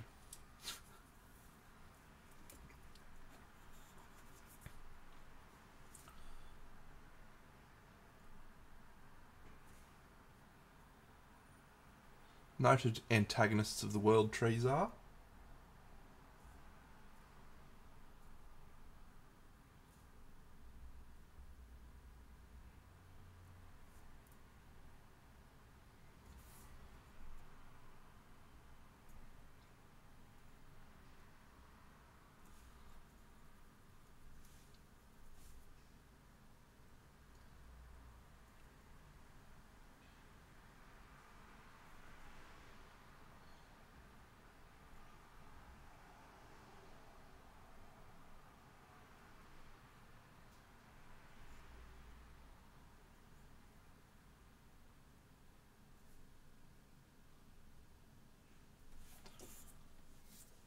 cool. It is cool.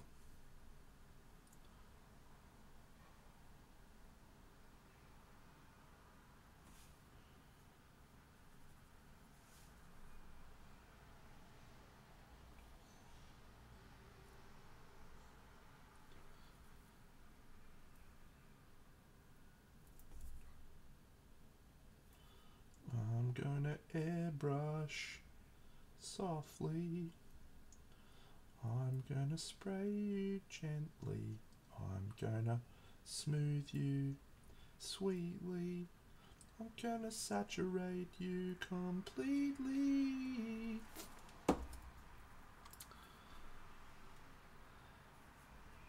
What I'm hearing is a lot of excuses, and what I want to be hearing is, yes, I'll go, Dano. Mate, we make it happen. Uncomfortable.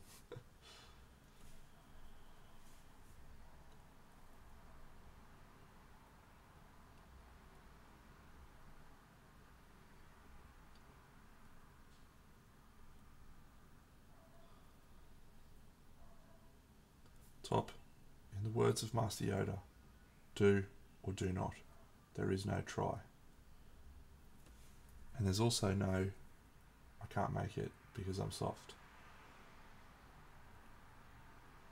Maybe I should say, in the words of Shia LaBeouf, just do it! Do it!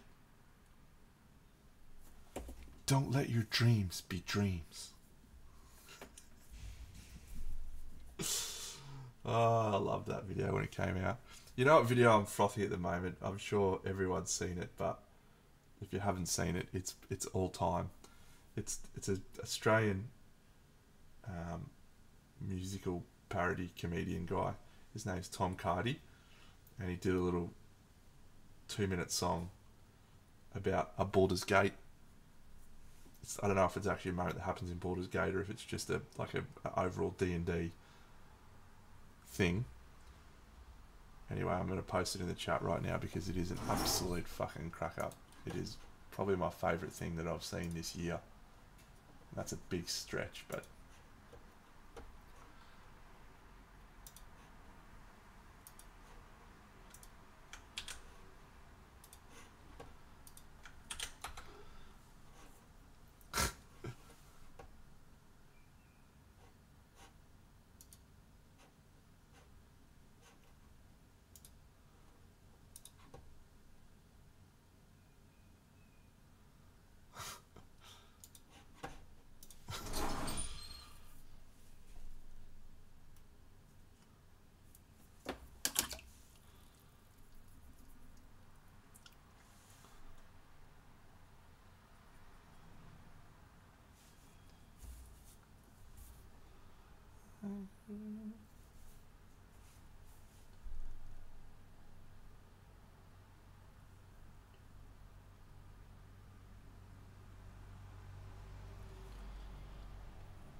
yeah.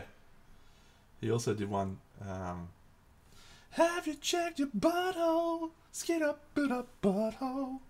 I have not seen your keys, but are you asking me?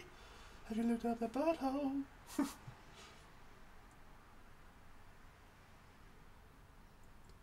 Funny guy.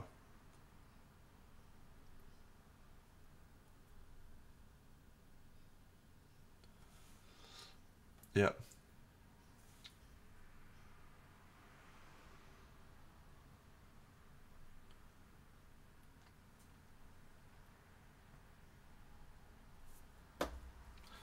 I feel it in my fingers. I feel it in my toes. These motherfuckers mean to harm us, so they got to go and get out. You picked the wrong day to fuck around with my tight crew.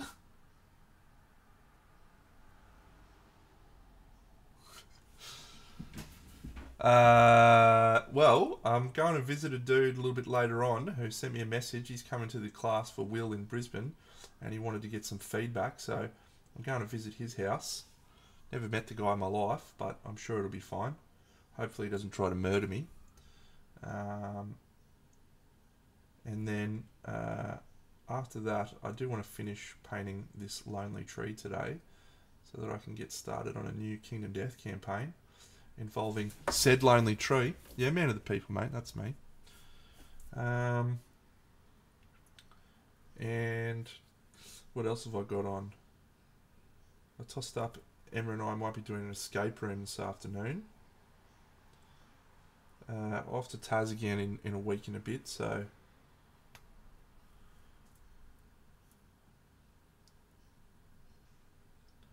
he's welcome to try. I hope he brought some fucking friends, mate.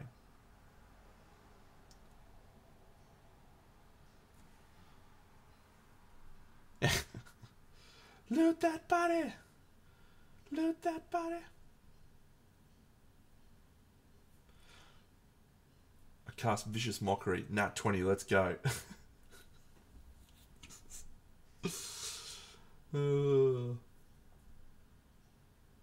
Does it for me. I love it. Yeah, Ark's going to be mad. Definitely get amongst it. You know, we'll obviously talk about it at Crimson and promote it, but it was a great experience last year. We had a wonderful time.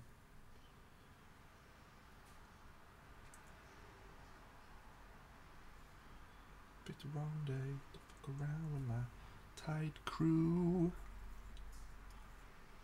Yeah, Melbourne's the major downside.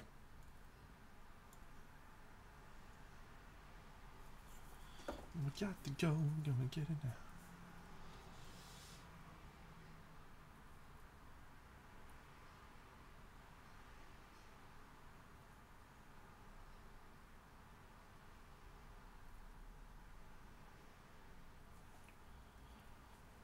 I don't love Melbourne, but I don't hate it.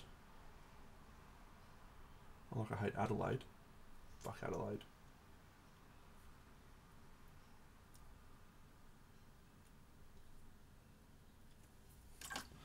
Check this out, Bucks. Check this out, my guy.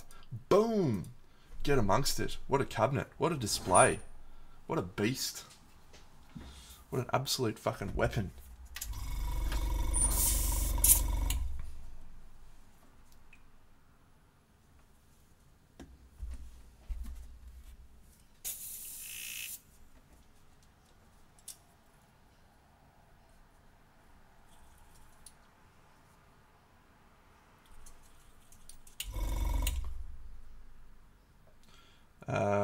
What can I say, mate?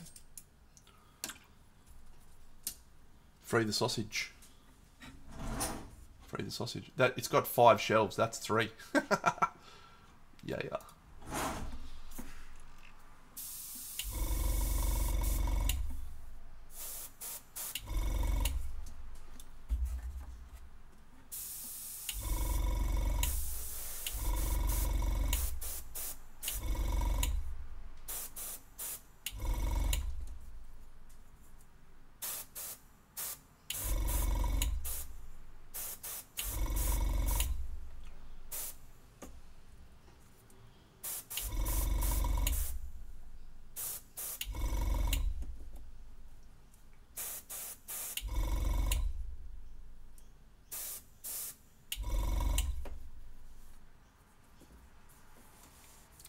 Oh, which one's that? Ark or PAX or some Halloween thing? Ah, yes. Witches.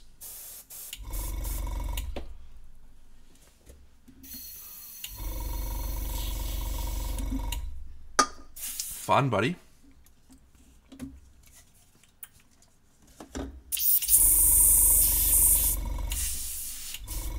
Mate, we celebrate the goth girls. We celebrate Yana's time, because I can count the number of times that she has been out on excursions for your dumb shit.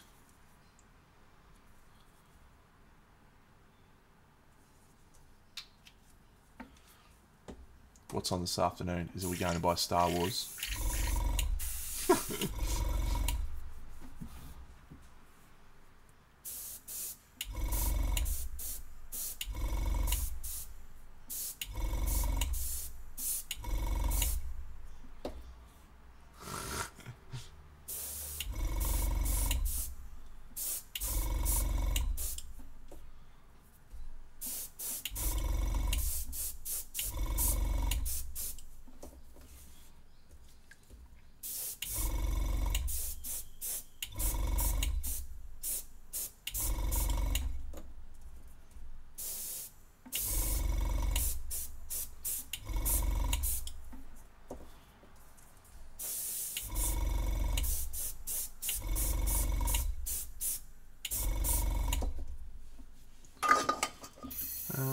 What are you doing now, Deno? Yellow?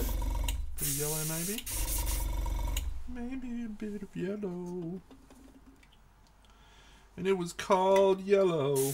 I came along.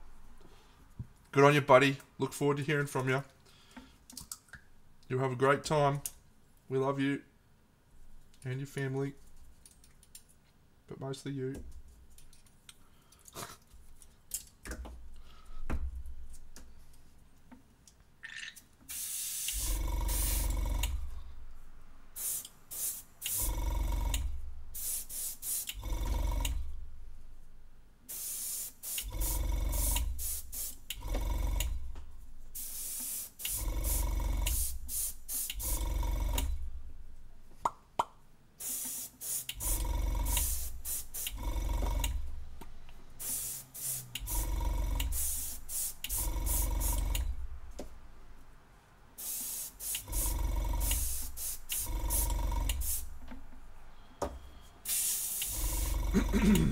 Alright, now we add some dark shit. Ciao.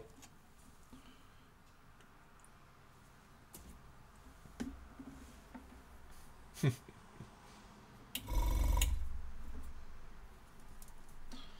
purple? Yeah, I don't want purple, I want red. Red, yes. I'm gonna get some more of this colour. Tinderlost red. Absolute banger.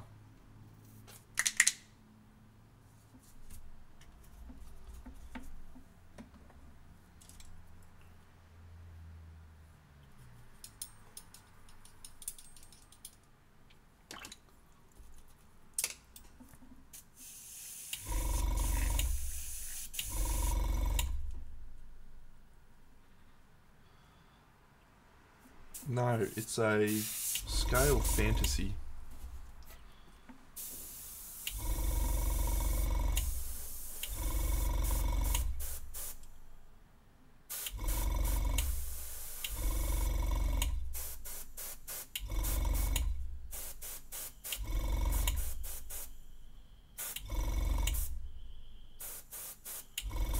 Picked the wrong day to fuck around with my tight crew.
Through that body.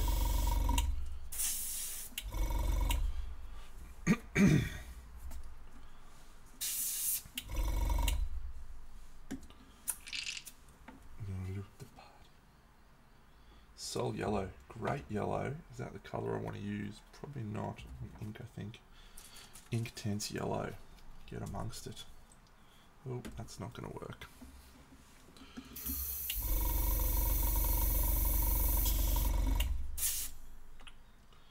You know what TV show I've been thinking about a lot recently? And correct me if I'm wrong, but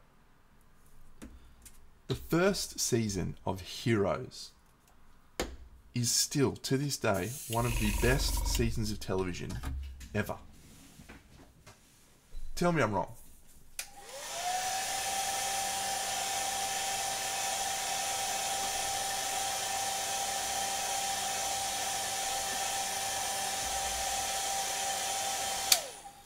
To this day, like, has there been a better and more compelling first season of television than the first season of Heroes? They absolutely screwed the pooch after that. Maybe through no fault of their own. The writer's strike happened right in the middle of season 2. Blah, blah, blah. And then they just lost their mojo, lost their way. But I don't know.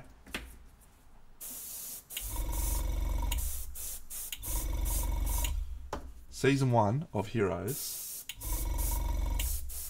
is absolutely god tier television, full stop.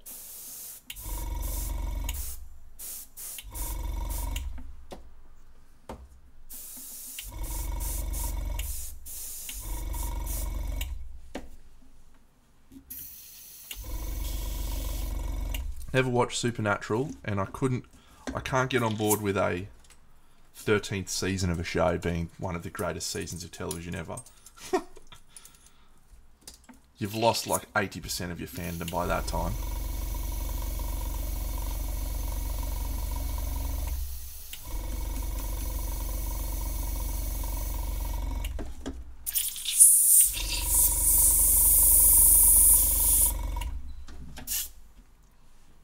Okay. Yay, little bowls of fruit. Little fruity boys. Stay up there and dry for a bit, little fruity boys. Let's add some dark brown to this. And we're probably good for the day. Well, not for the day, but for the stream.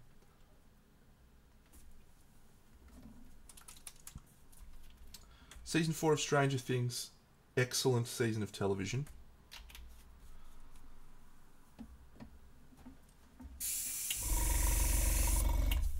Stranger Things in general. Excellent.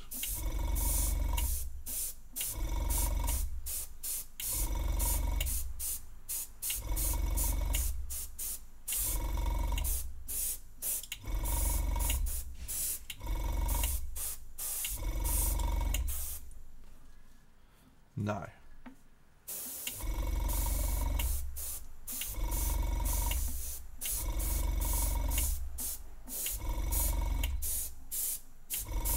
I mean, Game of Thrones Season 4 is one that I will always toss up in best seasons of television ever.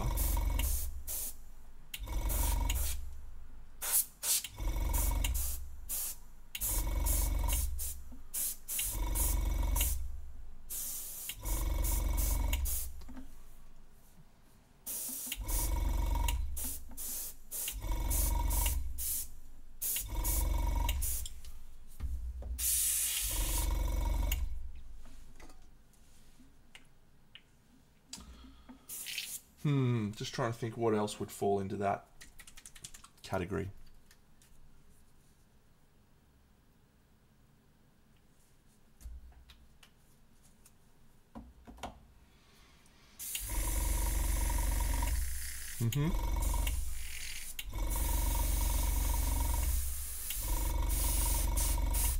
Never watched Succession, so can't comment.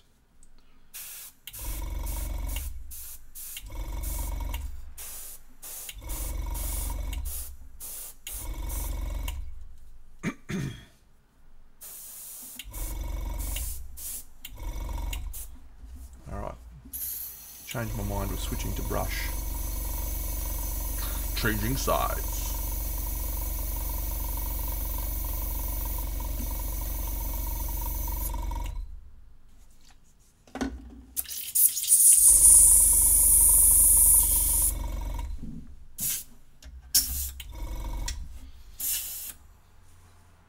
Season 1 of Rome, maybe, is a shout.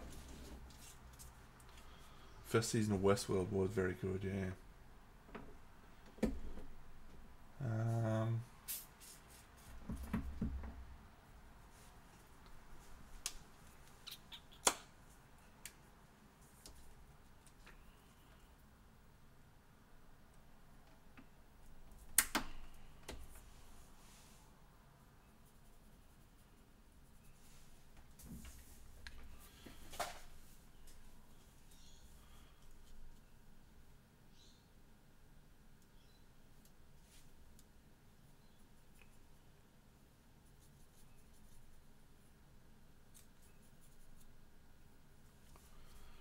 Lost, wouldn't make it in the list for me.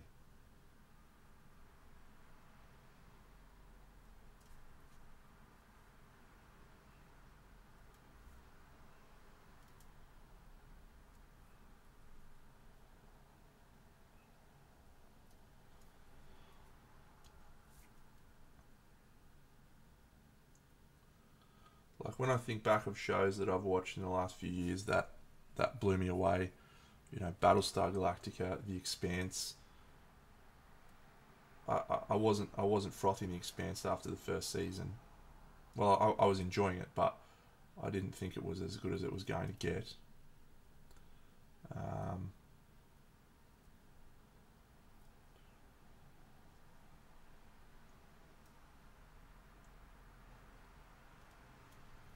Daredevil is absolutely incredible. Yeah, that's a wonderful, wonderful shout as well. I'd go so far as to say that Daredevil Season 1 is the best superhero show. Full stop.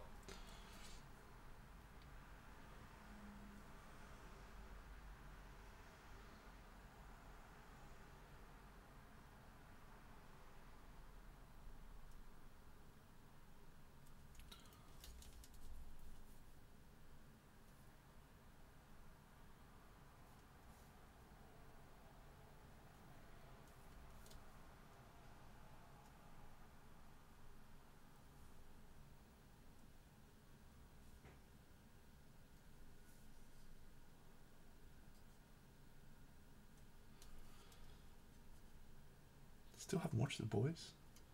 It's the other one on my list to watch.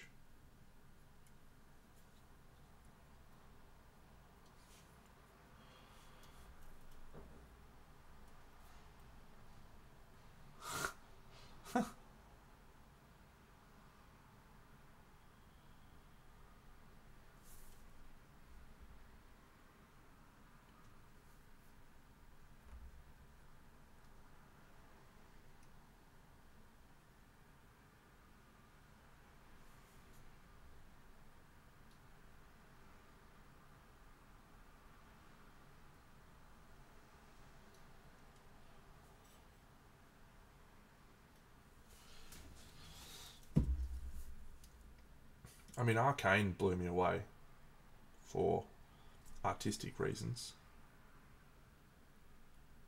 Story was good, but the animation was world class, god tier.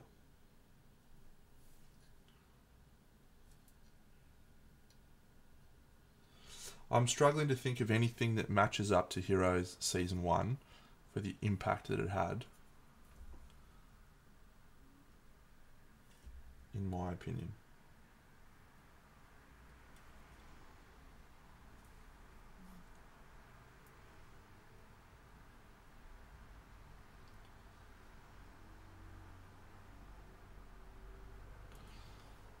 Walking Dead, yeah.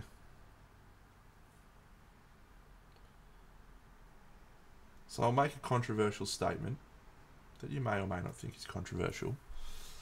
There is no show that does not have a plotted and defined endpoint that can ever have the impact of a show that does.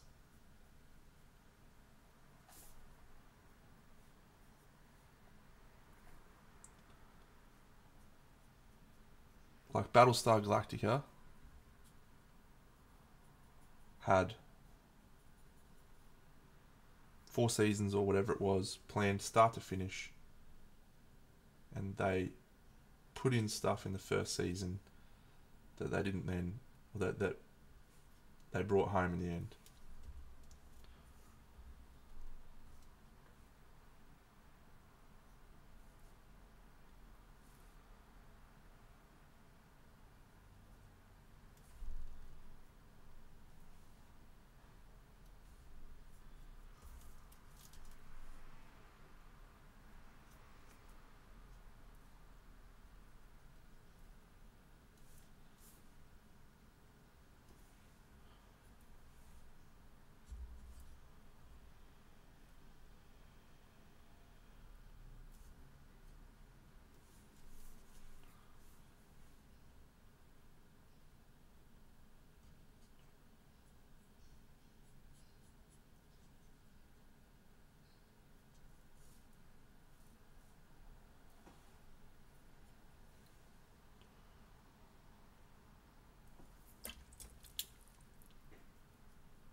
Loot that body.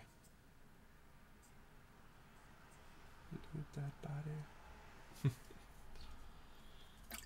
I play my flute when I loot that dead kid's body.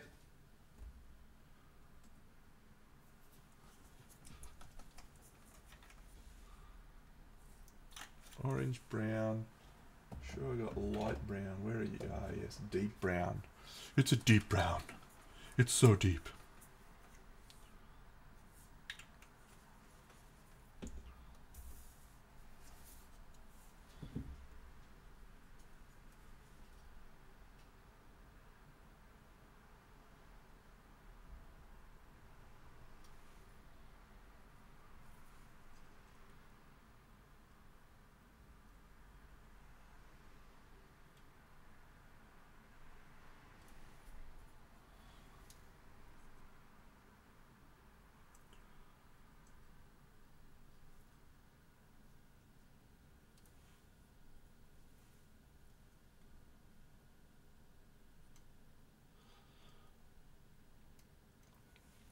Well, look, as we near the close of today's stream, I'd just like to reiterate something that I said at the start. Season 2 of Wheel of Time is a dramatic improvement over Season 1. And if you've not yet watched it, it's worth the, I won't say slog of Season 1, because I didn't find Season 1 to be a slog. But I certainly didn't think it was anywhere near some of the other shows. However, first seasons in general are hard.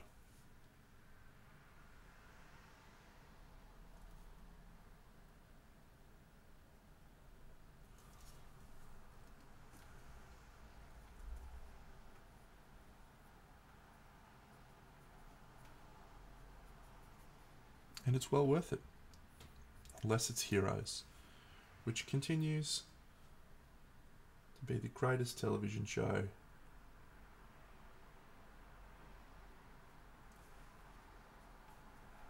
first season of a television show ever to have been televised.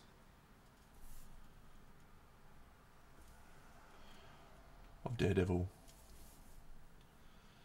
No.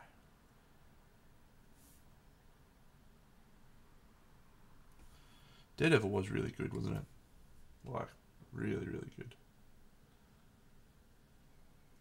I recall season 2 not being as good. But I also recall season 3 being a fucking banger.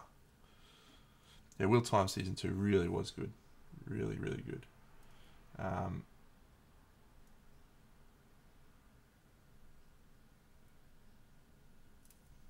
Worth having a little dibble dabble, in my opinion. I don't know if I like that.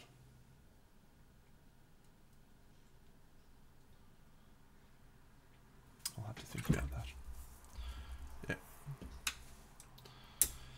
Punisher was cool. Yeah, the second season, it probably gets a bad rap, but it was okay. It was pretty okay. Look at my fruit. My fruit is amazing. Give it a lick.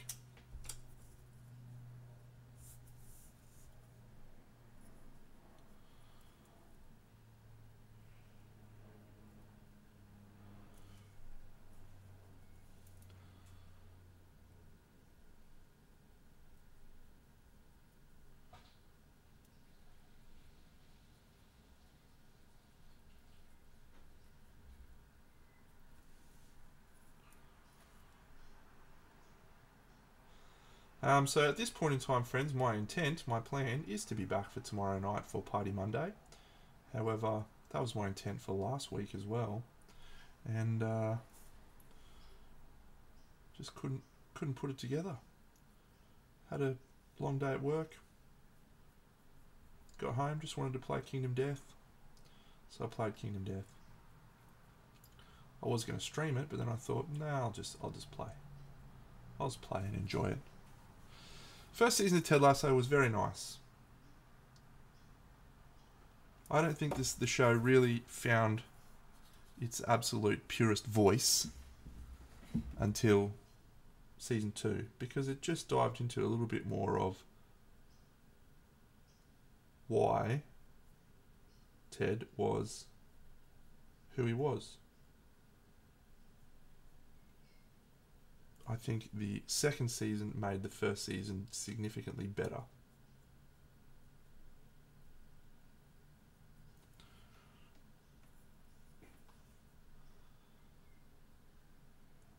Severance was very good first season.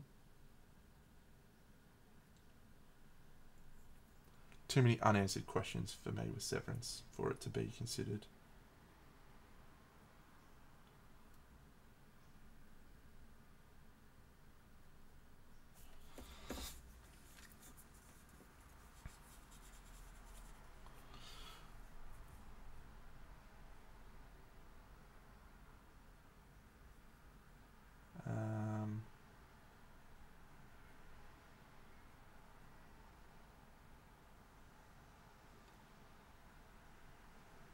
I am struggling to come up with a better first season of a show than Heroes. I actually want to go back and watch that shit now.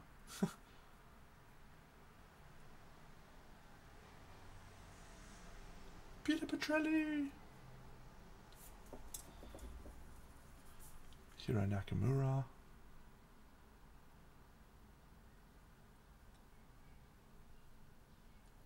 Mr. Isaac?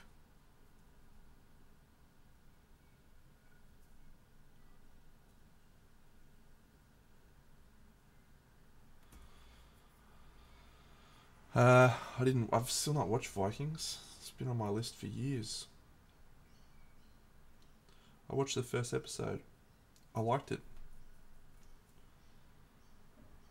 It was just in an era of shows that came out of like fantasy shows, and it felt very drab to me.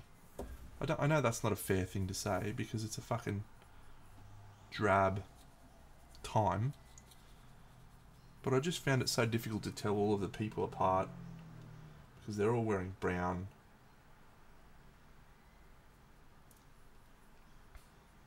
I never watched Galahad, no.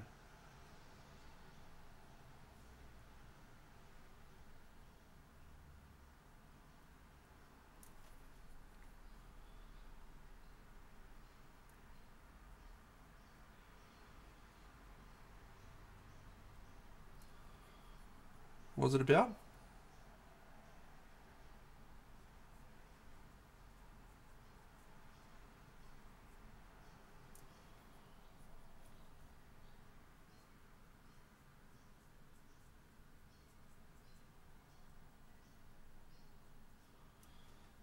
Cool.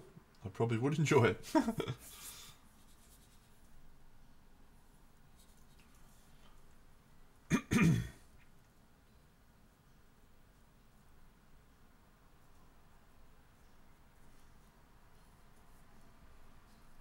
Oh, is it Lin-Manuel Miranda?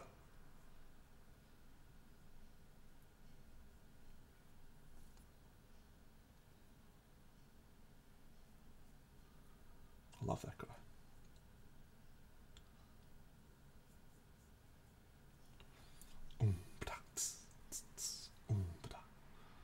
Moana, make way, make way.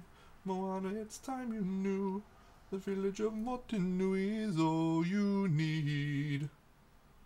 The dancers are practicing. They dance to an ancient song. Who needs a new song? This old one's all we need. We share everything we make. We share and we weave our baskets. The fishermen come back from the sea. I wanna see. Don't walk away. Moana, stay on the ground now. Our people need a chief, and there you are.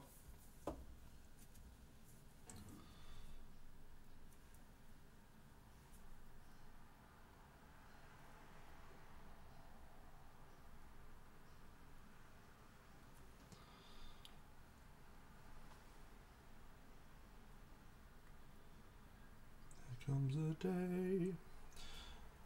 Moana's my. Let's ask a very important question. What's everyone's favourite Disney movie?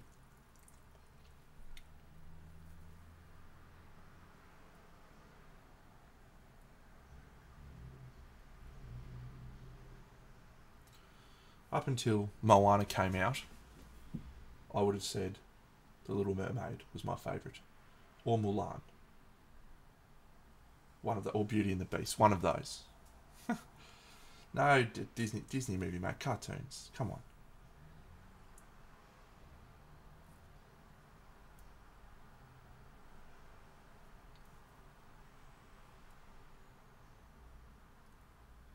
We don't count fucking Pirates of the Caribbean or fucking Star Wars. Yeah, Pixar. You can include Pixar.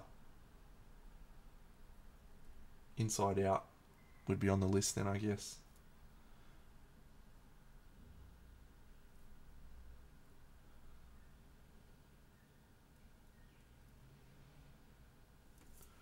The Incredibles, very good, yeah.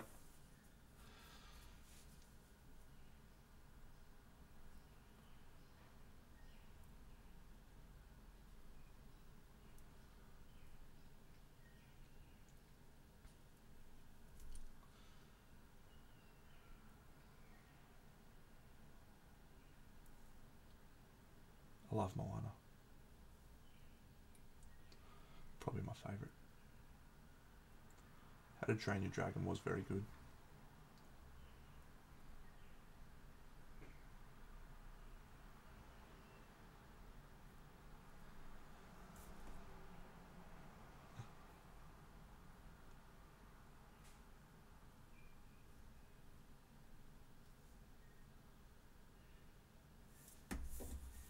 Is that doing anything additional, Dano, or is that just...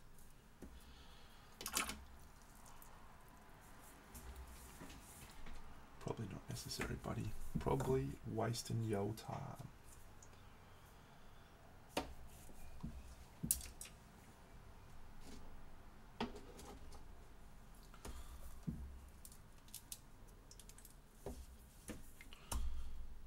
We share everything that we make. Then we leave our baskets.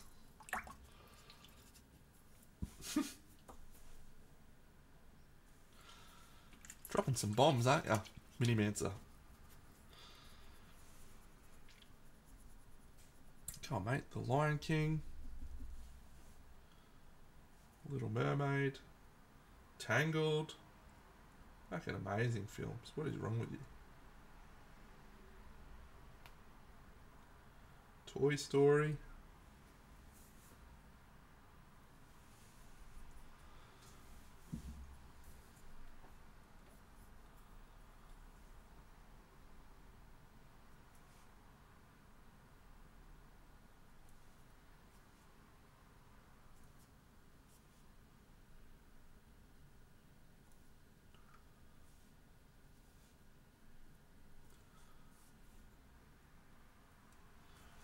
Mulan. Be a man, you must be swift as a coursing river, with all the force of a great typhoon, with all the strength of a raging fire, mysterious as the dark side of the moon. I'm never gonna catch my breath, say goodbye to those who knew me. Boy, was I a fool in school for cutting gym. Hope he doesn't see right through me. Now I really wish that I knew how to swim. Be a man.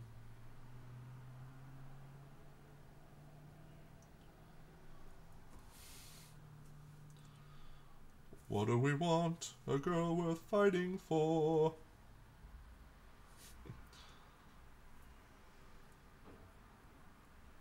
Yes, Mulan, incredible. Fournier, hello mate. I use lots of other brands. Citadel is actually pretty low on the list for me. I am using contrast paints right now, but my primary brands are AK third generation, Chimera, and probably Vallejo.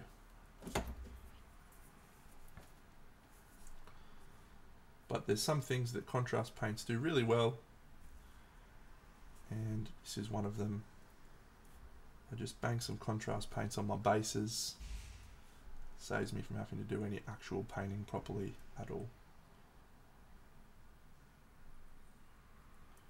I want her paler than the moon. Ooh, Encanto. Rewatch it the other day.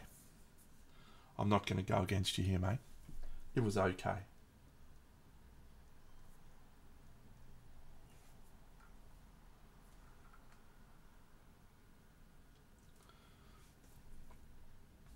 Oh my god. Well, I did use a lot of inks back then. Chestnut ink, flesh wash.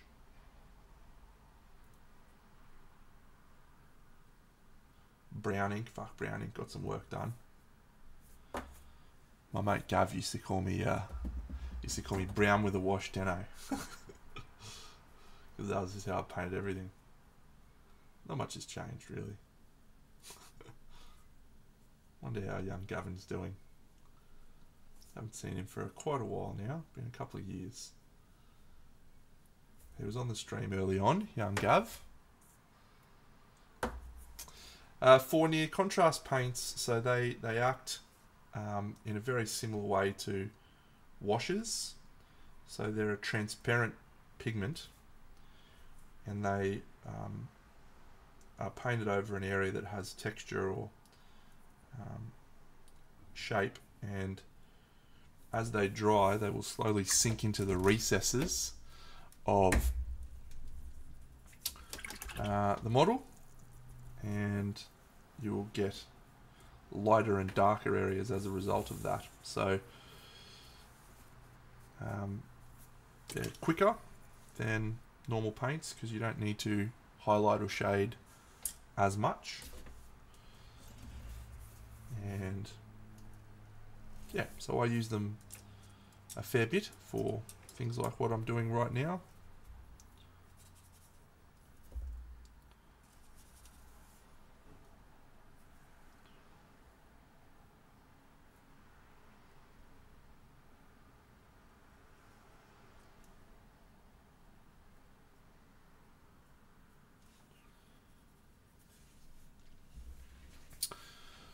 What is cheating?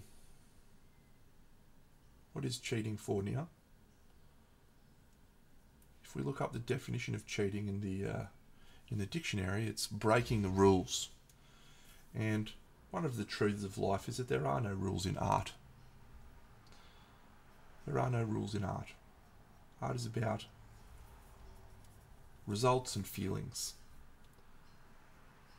So it's not cheating to use a tool that you have available to you to achieve a result. In fact, that's good. It's a good use of your time, your energy, your effort. I know many incredibly good miniature painters, world-class miniature painters who use things like contrast paints or all sorts of things to speed up.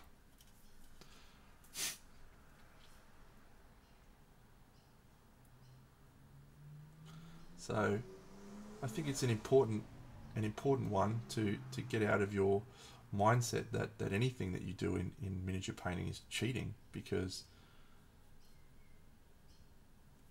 we're just here to paint models and have a good time, right? So I understand there are people who feel that it is cheating. There are people who feel like if you don't take your licks and learn your lessons, then you don't deserve to be a miniature painter. Those people are wrong.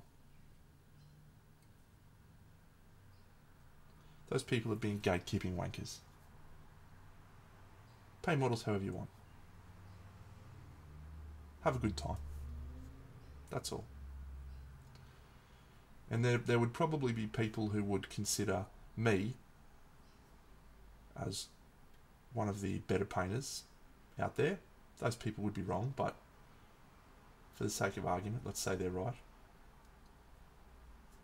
Some of the pieces that I took overseas to international events used a lot of contrast paints.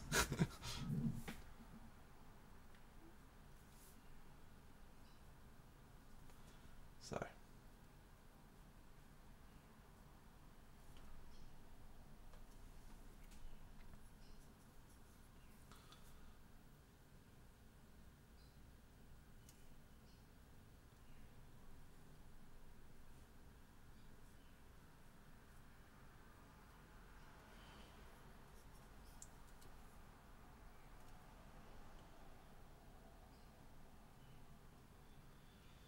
that is an interesting philosophical conversation for us to have one day, Top.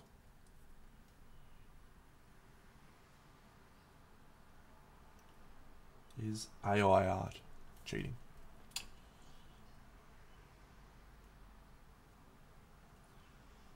And my response to your statement is that AI art is not art. But let us save that for another day.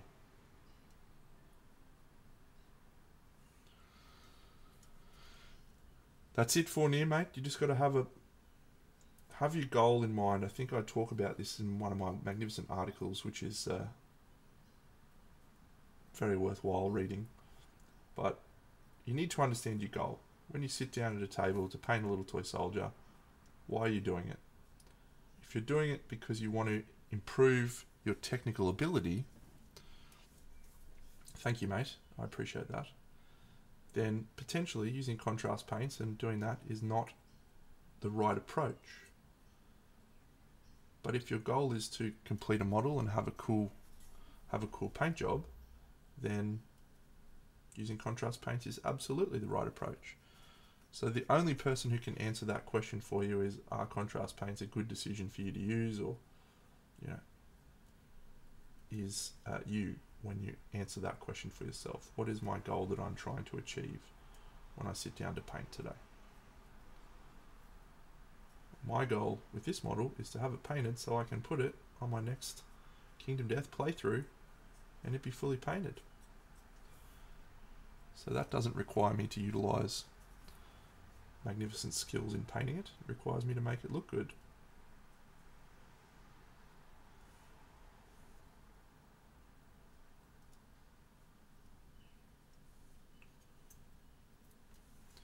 We are getting philosophical right now, aren't we?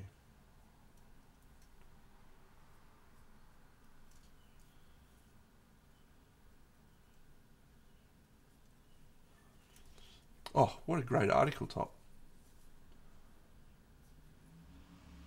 Thanks for having that on speed post for me, by the way.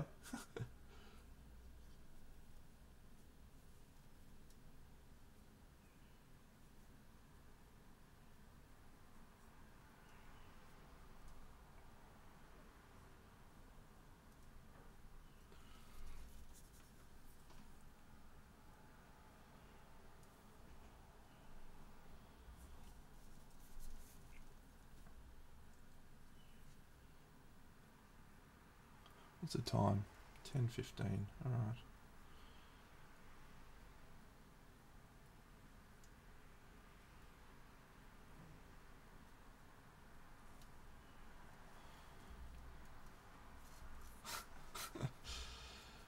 Gatekeeping wankers, mate.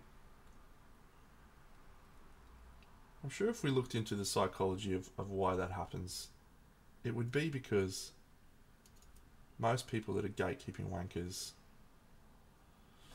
are people who've experienced some sort of social rejection in the past, and they feel passionate about something that they do, and they don't want someone else to come in and do something that makes them feel like their passion, the thing that they love,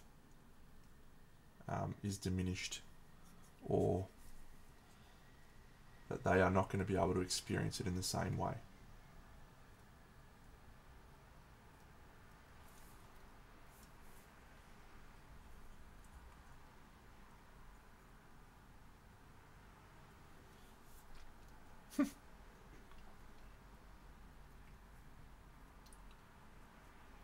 And so when you think about it from that perspective, gatekeeping wankers, they're just like us.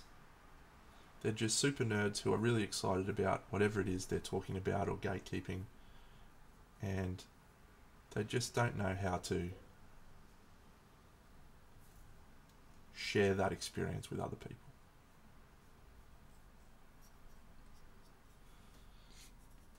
But there's a wonderful saying that I saw once on the internet on a meme, and it was a dude, a little cartoon of a dude, and he walked up to someone and he just whispered, "Let people enjoy things."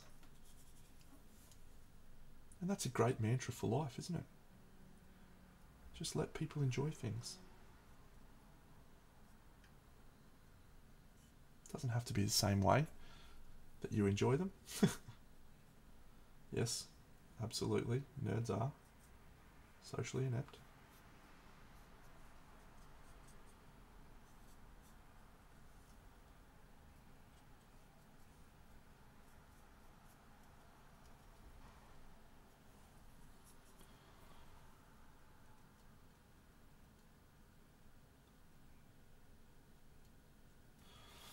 All right, light brown.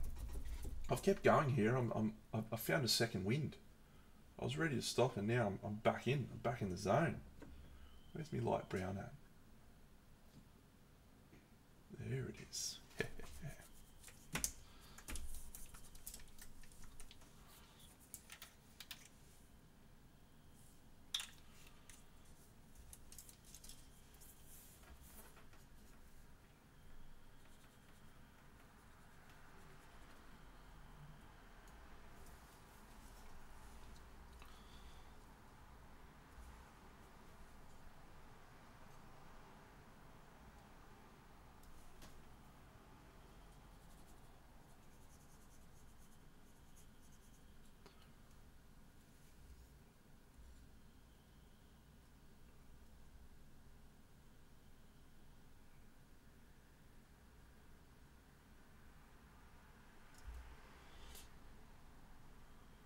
This is actually a pretty fun tree to paint.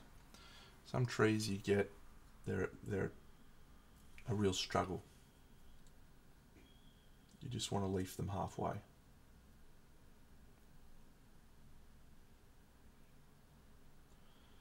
Sometimes painting them can feel like it branches off in so many different directions.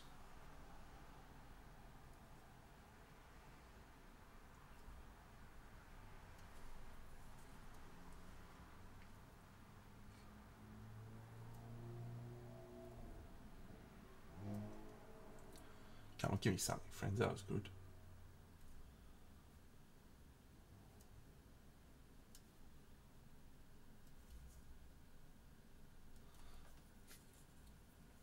I thought so.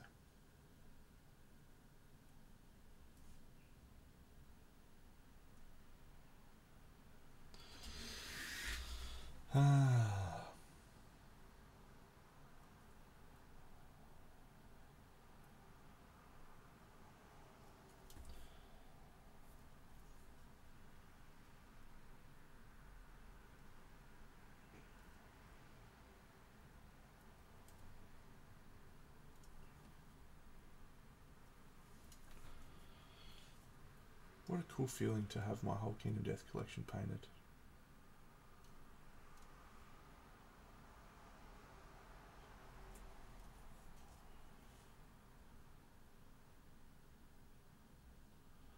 My next goal, though, is to paint some more survivors. And I have many, many, many of those to paint. How many do I have behind me? I have about 30 assembled, sitting over there. And I have about another 30 sitting in the gambler's chest that I could assemble and paint as well.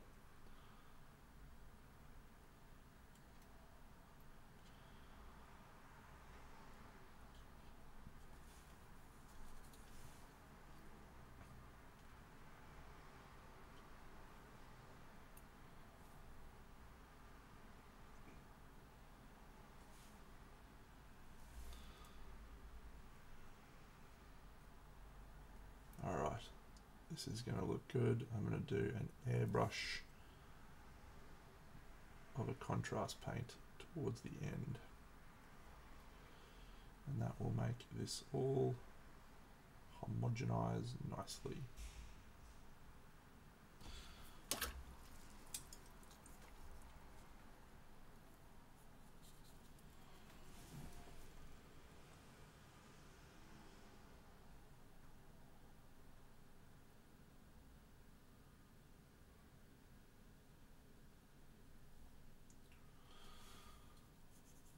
Got to do some non-metallic metal on the chains.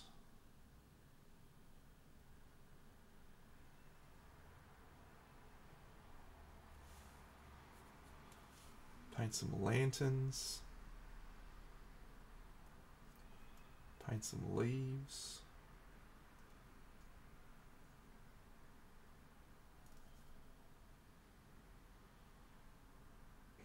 So I did my Kingdom Death collection 3 years ago, and I've found it difficult matching the exact style that I painted in 3 years ago, but I've done a pretty good job. But what's been really cool is I've definitely done a higher standard of painting on my Kingdom Death collection than I have any other board game that I've done. It's easily the best paint jobs. But what I vividly remember is I was thinking to myself as I was painting my Kingdom Death models, I'm going to paint my Kingdom Death to the best of my ability. It's going to be amazing. That's what I thought 3 or 4 years ago. And now I look at them and I go, I could paint a lot of shit. I have painted some 40k models. I actually have an Abaddon the Despoiler sitting over there to be painted. If your question is, do I accept commissions? I do sometimes accept commissions, yes. However, I'm quite particular about what I accept for commissions. I don't just paint anything, because for me this is not a job, this is just something I do for love and enjoyment. So if it is a model that I do not want to paint, I do not paint it. And broadly speaking, there are not many models in 40k that I would be enthusiastic about painting, because I've painted so many of them so many times in the past.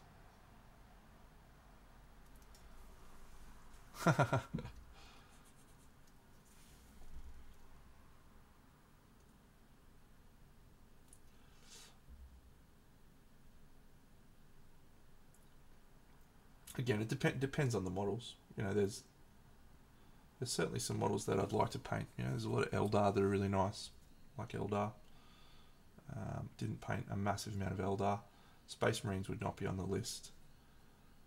But recently I did all of Curse City, the Curse City board game, and had a lot of fun with that.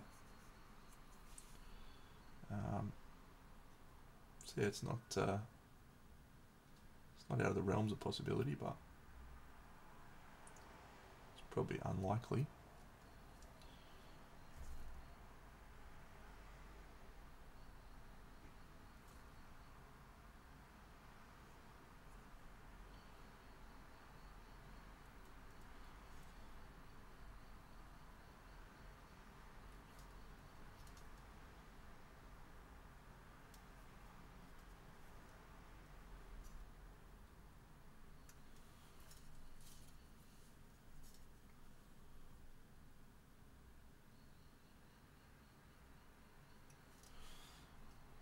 But feel free to send me a message, mate. One thing I try to not do is be absolutely dismissive of anyone who has an interest in my work and the things that I do, because that's just a basic common courtesy. But I also like to just be very transparent and honest and say that this is not a job. I don't do this for a job. I don't do this because I need money at this point in time. Who knows if that'll change in the future.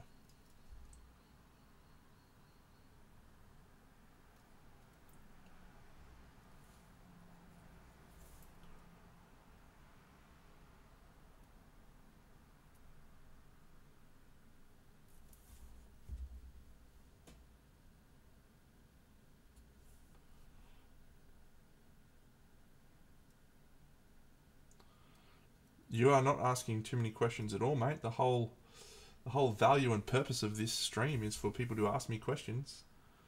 If I don't have people asking me questions, I have to sit here and talk about things by myself, which can make for very boring viewing.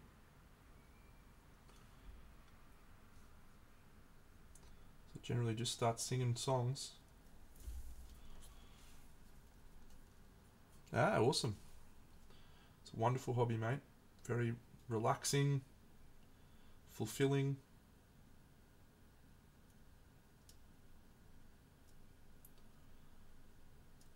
One that you can devote many hours and many years of your life to if you want to. You can also devote a limited amount of time to it.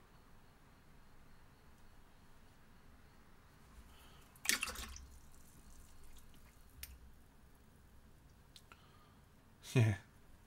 I do love Disney movies though, so. A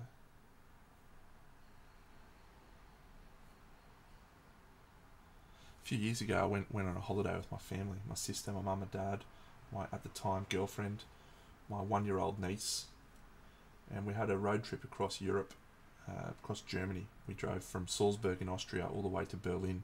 It's about a 14-hour drive. It ended up being cheaper for us to hire a car and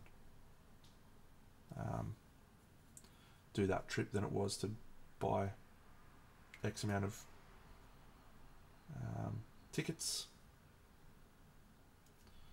for things. So we just hired a car. And anyway, my sister and I put together a playlist, and it was all Disney songs.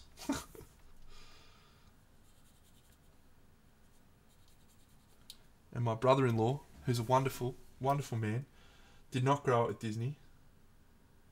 And so he was having a very, very unfortunate time on the majority of that road trip. I still don't think he's forgiven me for that.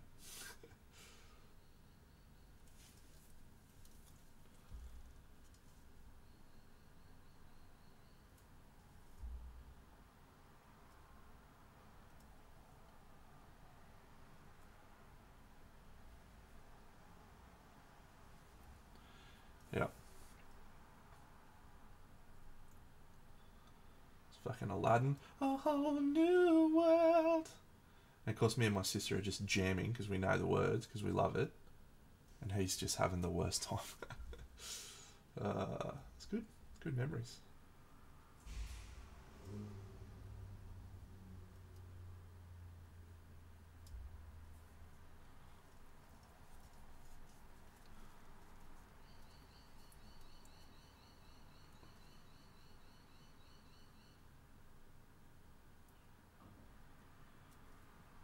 Rocket and I had a trip around Europe. I left her in charge of the music. We had a classical jams playlist, so we got to listen to some cool classical music. Antonio Vivaldi's Four Seasons is right up there for me. Right up there.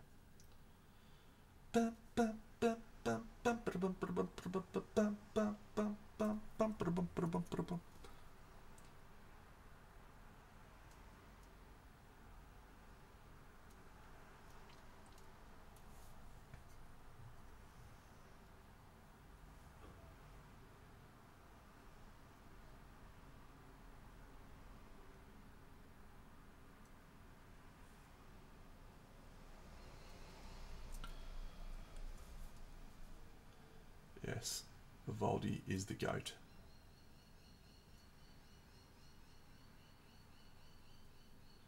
I really should go and get some lunch.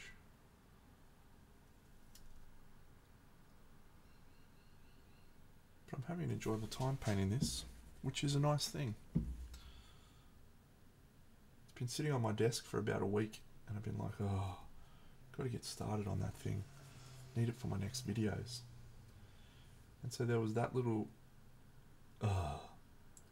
feeling hanging over my head. So that's not great when you feel that way. But I often find as soon as I start something, as soon as I get into it, I'm like, oh, this is awesome.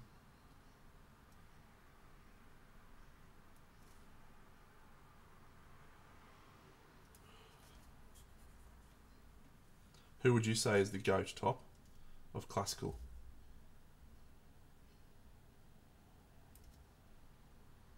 Mozart, Johann Sebastian Bach, Ludwig von Beethoven, Wagner.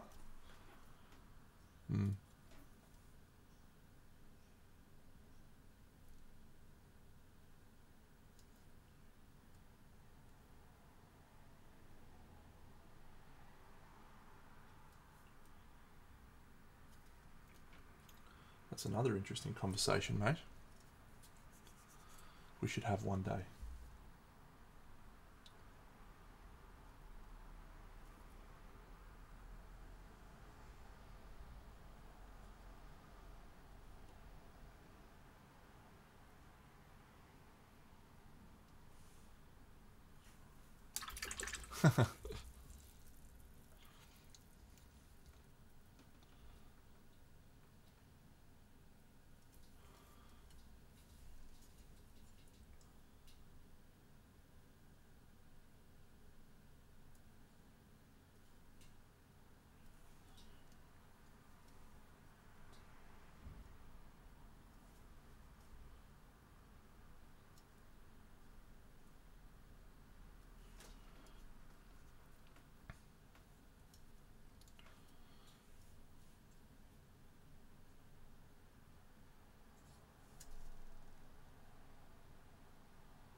To just go a little bit lowbrow, just for Timbo more than anything else, a film that I really enjoyed recently was that fucking Will Ferrell one at Eurovision.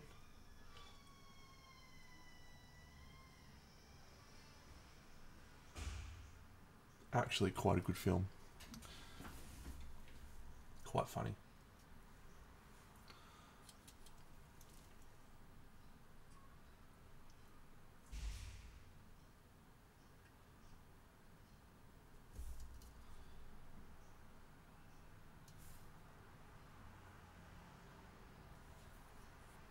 As someone who has no interest in Eurovision, I finished it and I was like, I might watch Eurovision next year. That was a bit of fun. Spoiler, I did not watch Eurovision.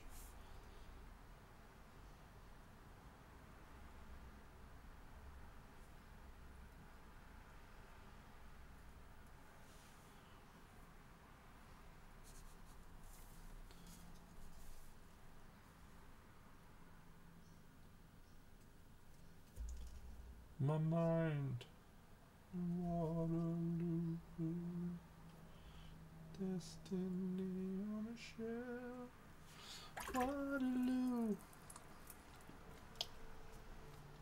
I think we did participate in it this year, or maybe because you got to qualify. I don't know. I literally have no idea. But I know we had someone in there this year.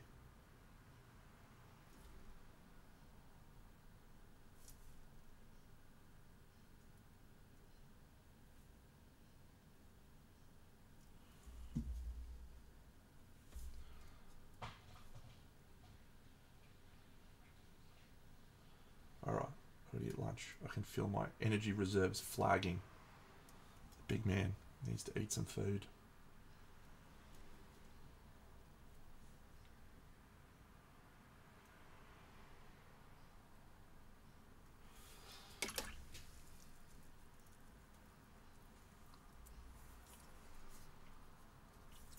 Alright, let's grab a green. Waterloo. Wouldn't escape if I wanted to. I'll just whip some of these leaves, see if that helps.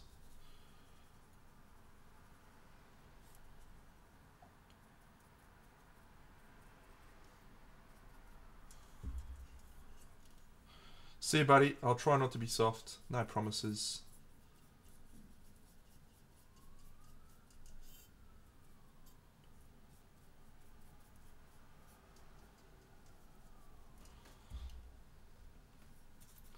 Yes, I'll be departing very shortly also, friends.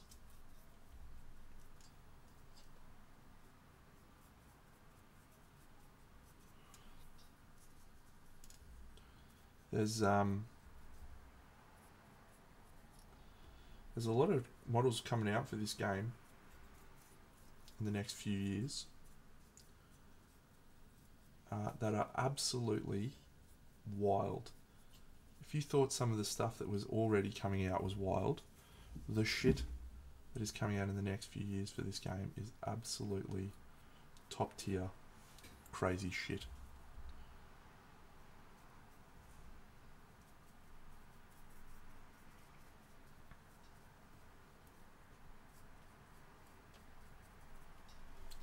And I'm here for it.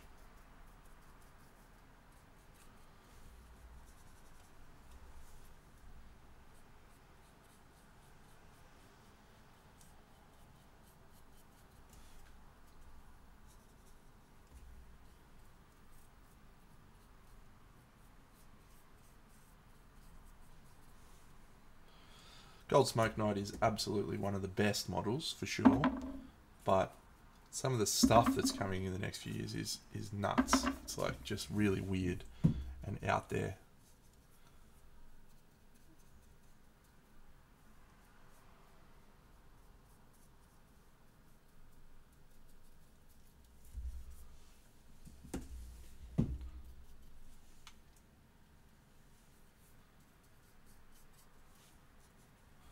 The Black Knight is a fantastic model.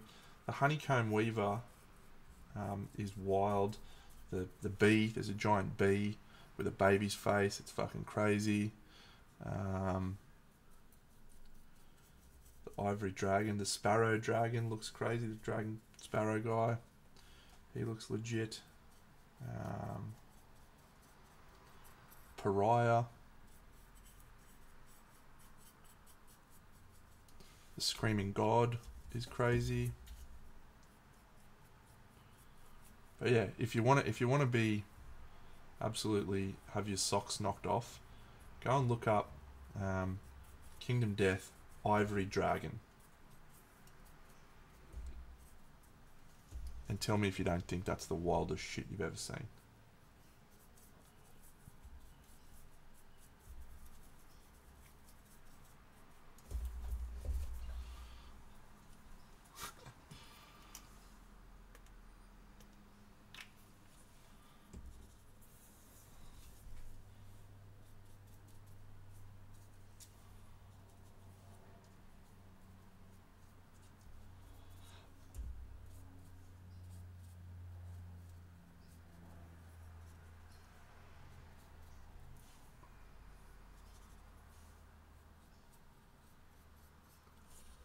So the next few years of painting Kingdom Death models for me should be very, very fun.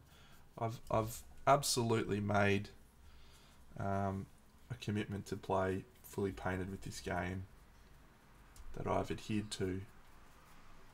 I did not play anything unpainted in my playthroughs.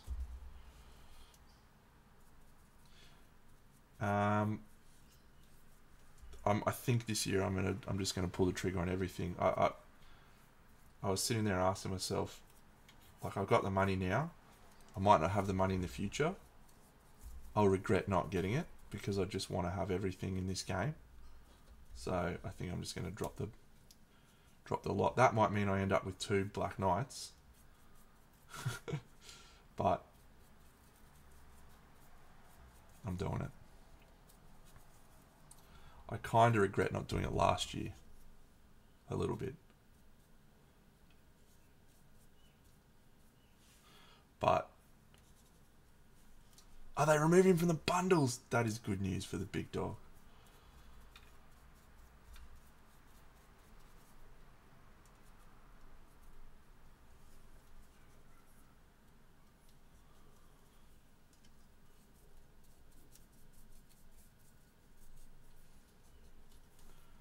Oh, camera would have to be 5 meters behind my head.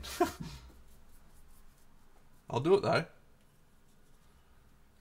I'm gonna paint everything in that fucking game, and it's gonna go in my mad cabinet. Literally, The number one determining reason why I wanted to get a great cabinet was to display my Kingdom Death collection. That is the only reason. That's not fair. That is the reason that tipped me over the line. When the Gambler's Chest rocked up, and I added 6 new crazy models, that was it. I said, I've got to buy that cabinet. I've got to buy a new cabinet because I want to display all that shit.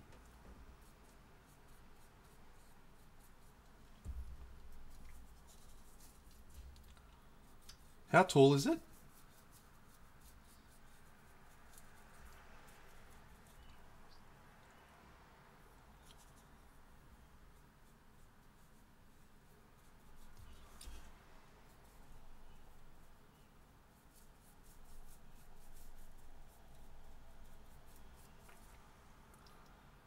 I feel like he did say how tall it was in an interview or something, or isn't there pictures of it in a cabinet?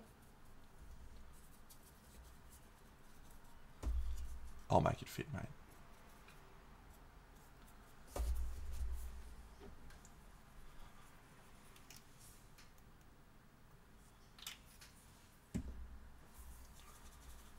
Cut a hole in my glass. Get a glass guy to come in. Hey mate, just need you to trim a hole in my glass so I can fit my ivory dragon in there, thanks. Cheers, mate. Cheers, Cobber.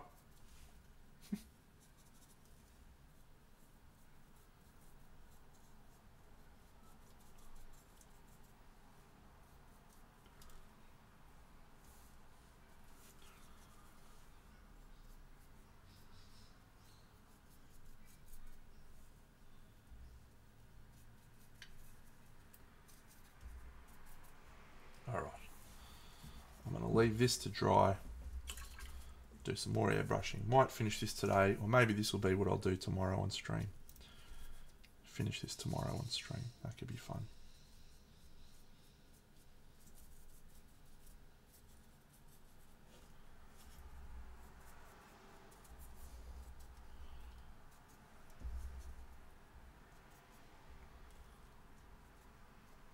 Alright friends, you're all grand and wonderful people. Hope you had a great day. Hope you're having a great day. Good night. Big Deno out.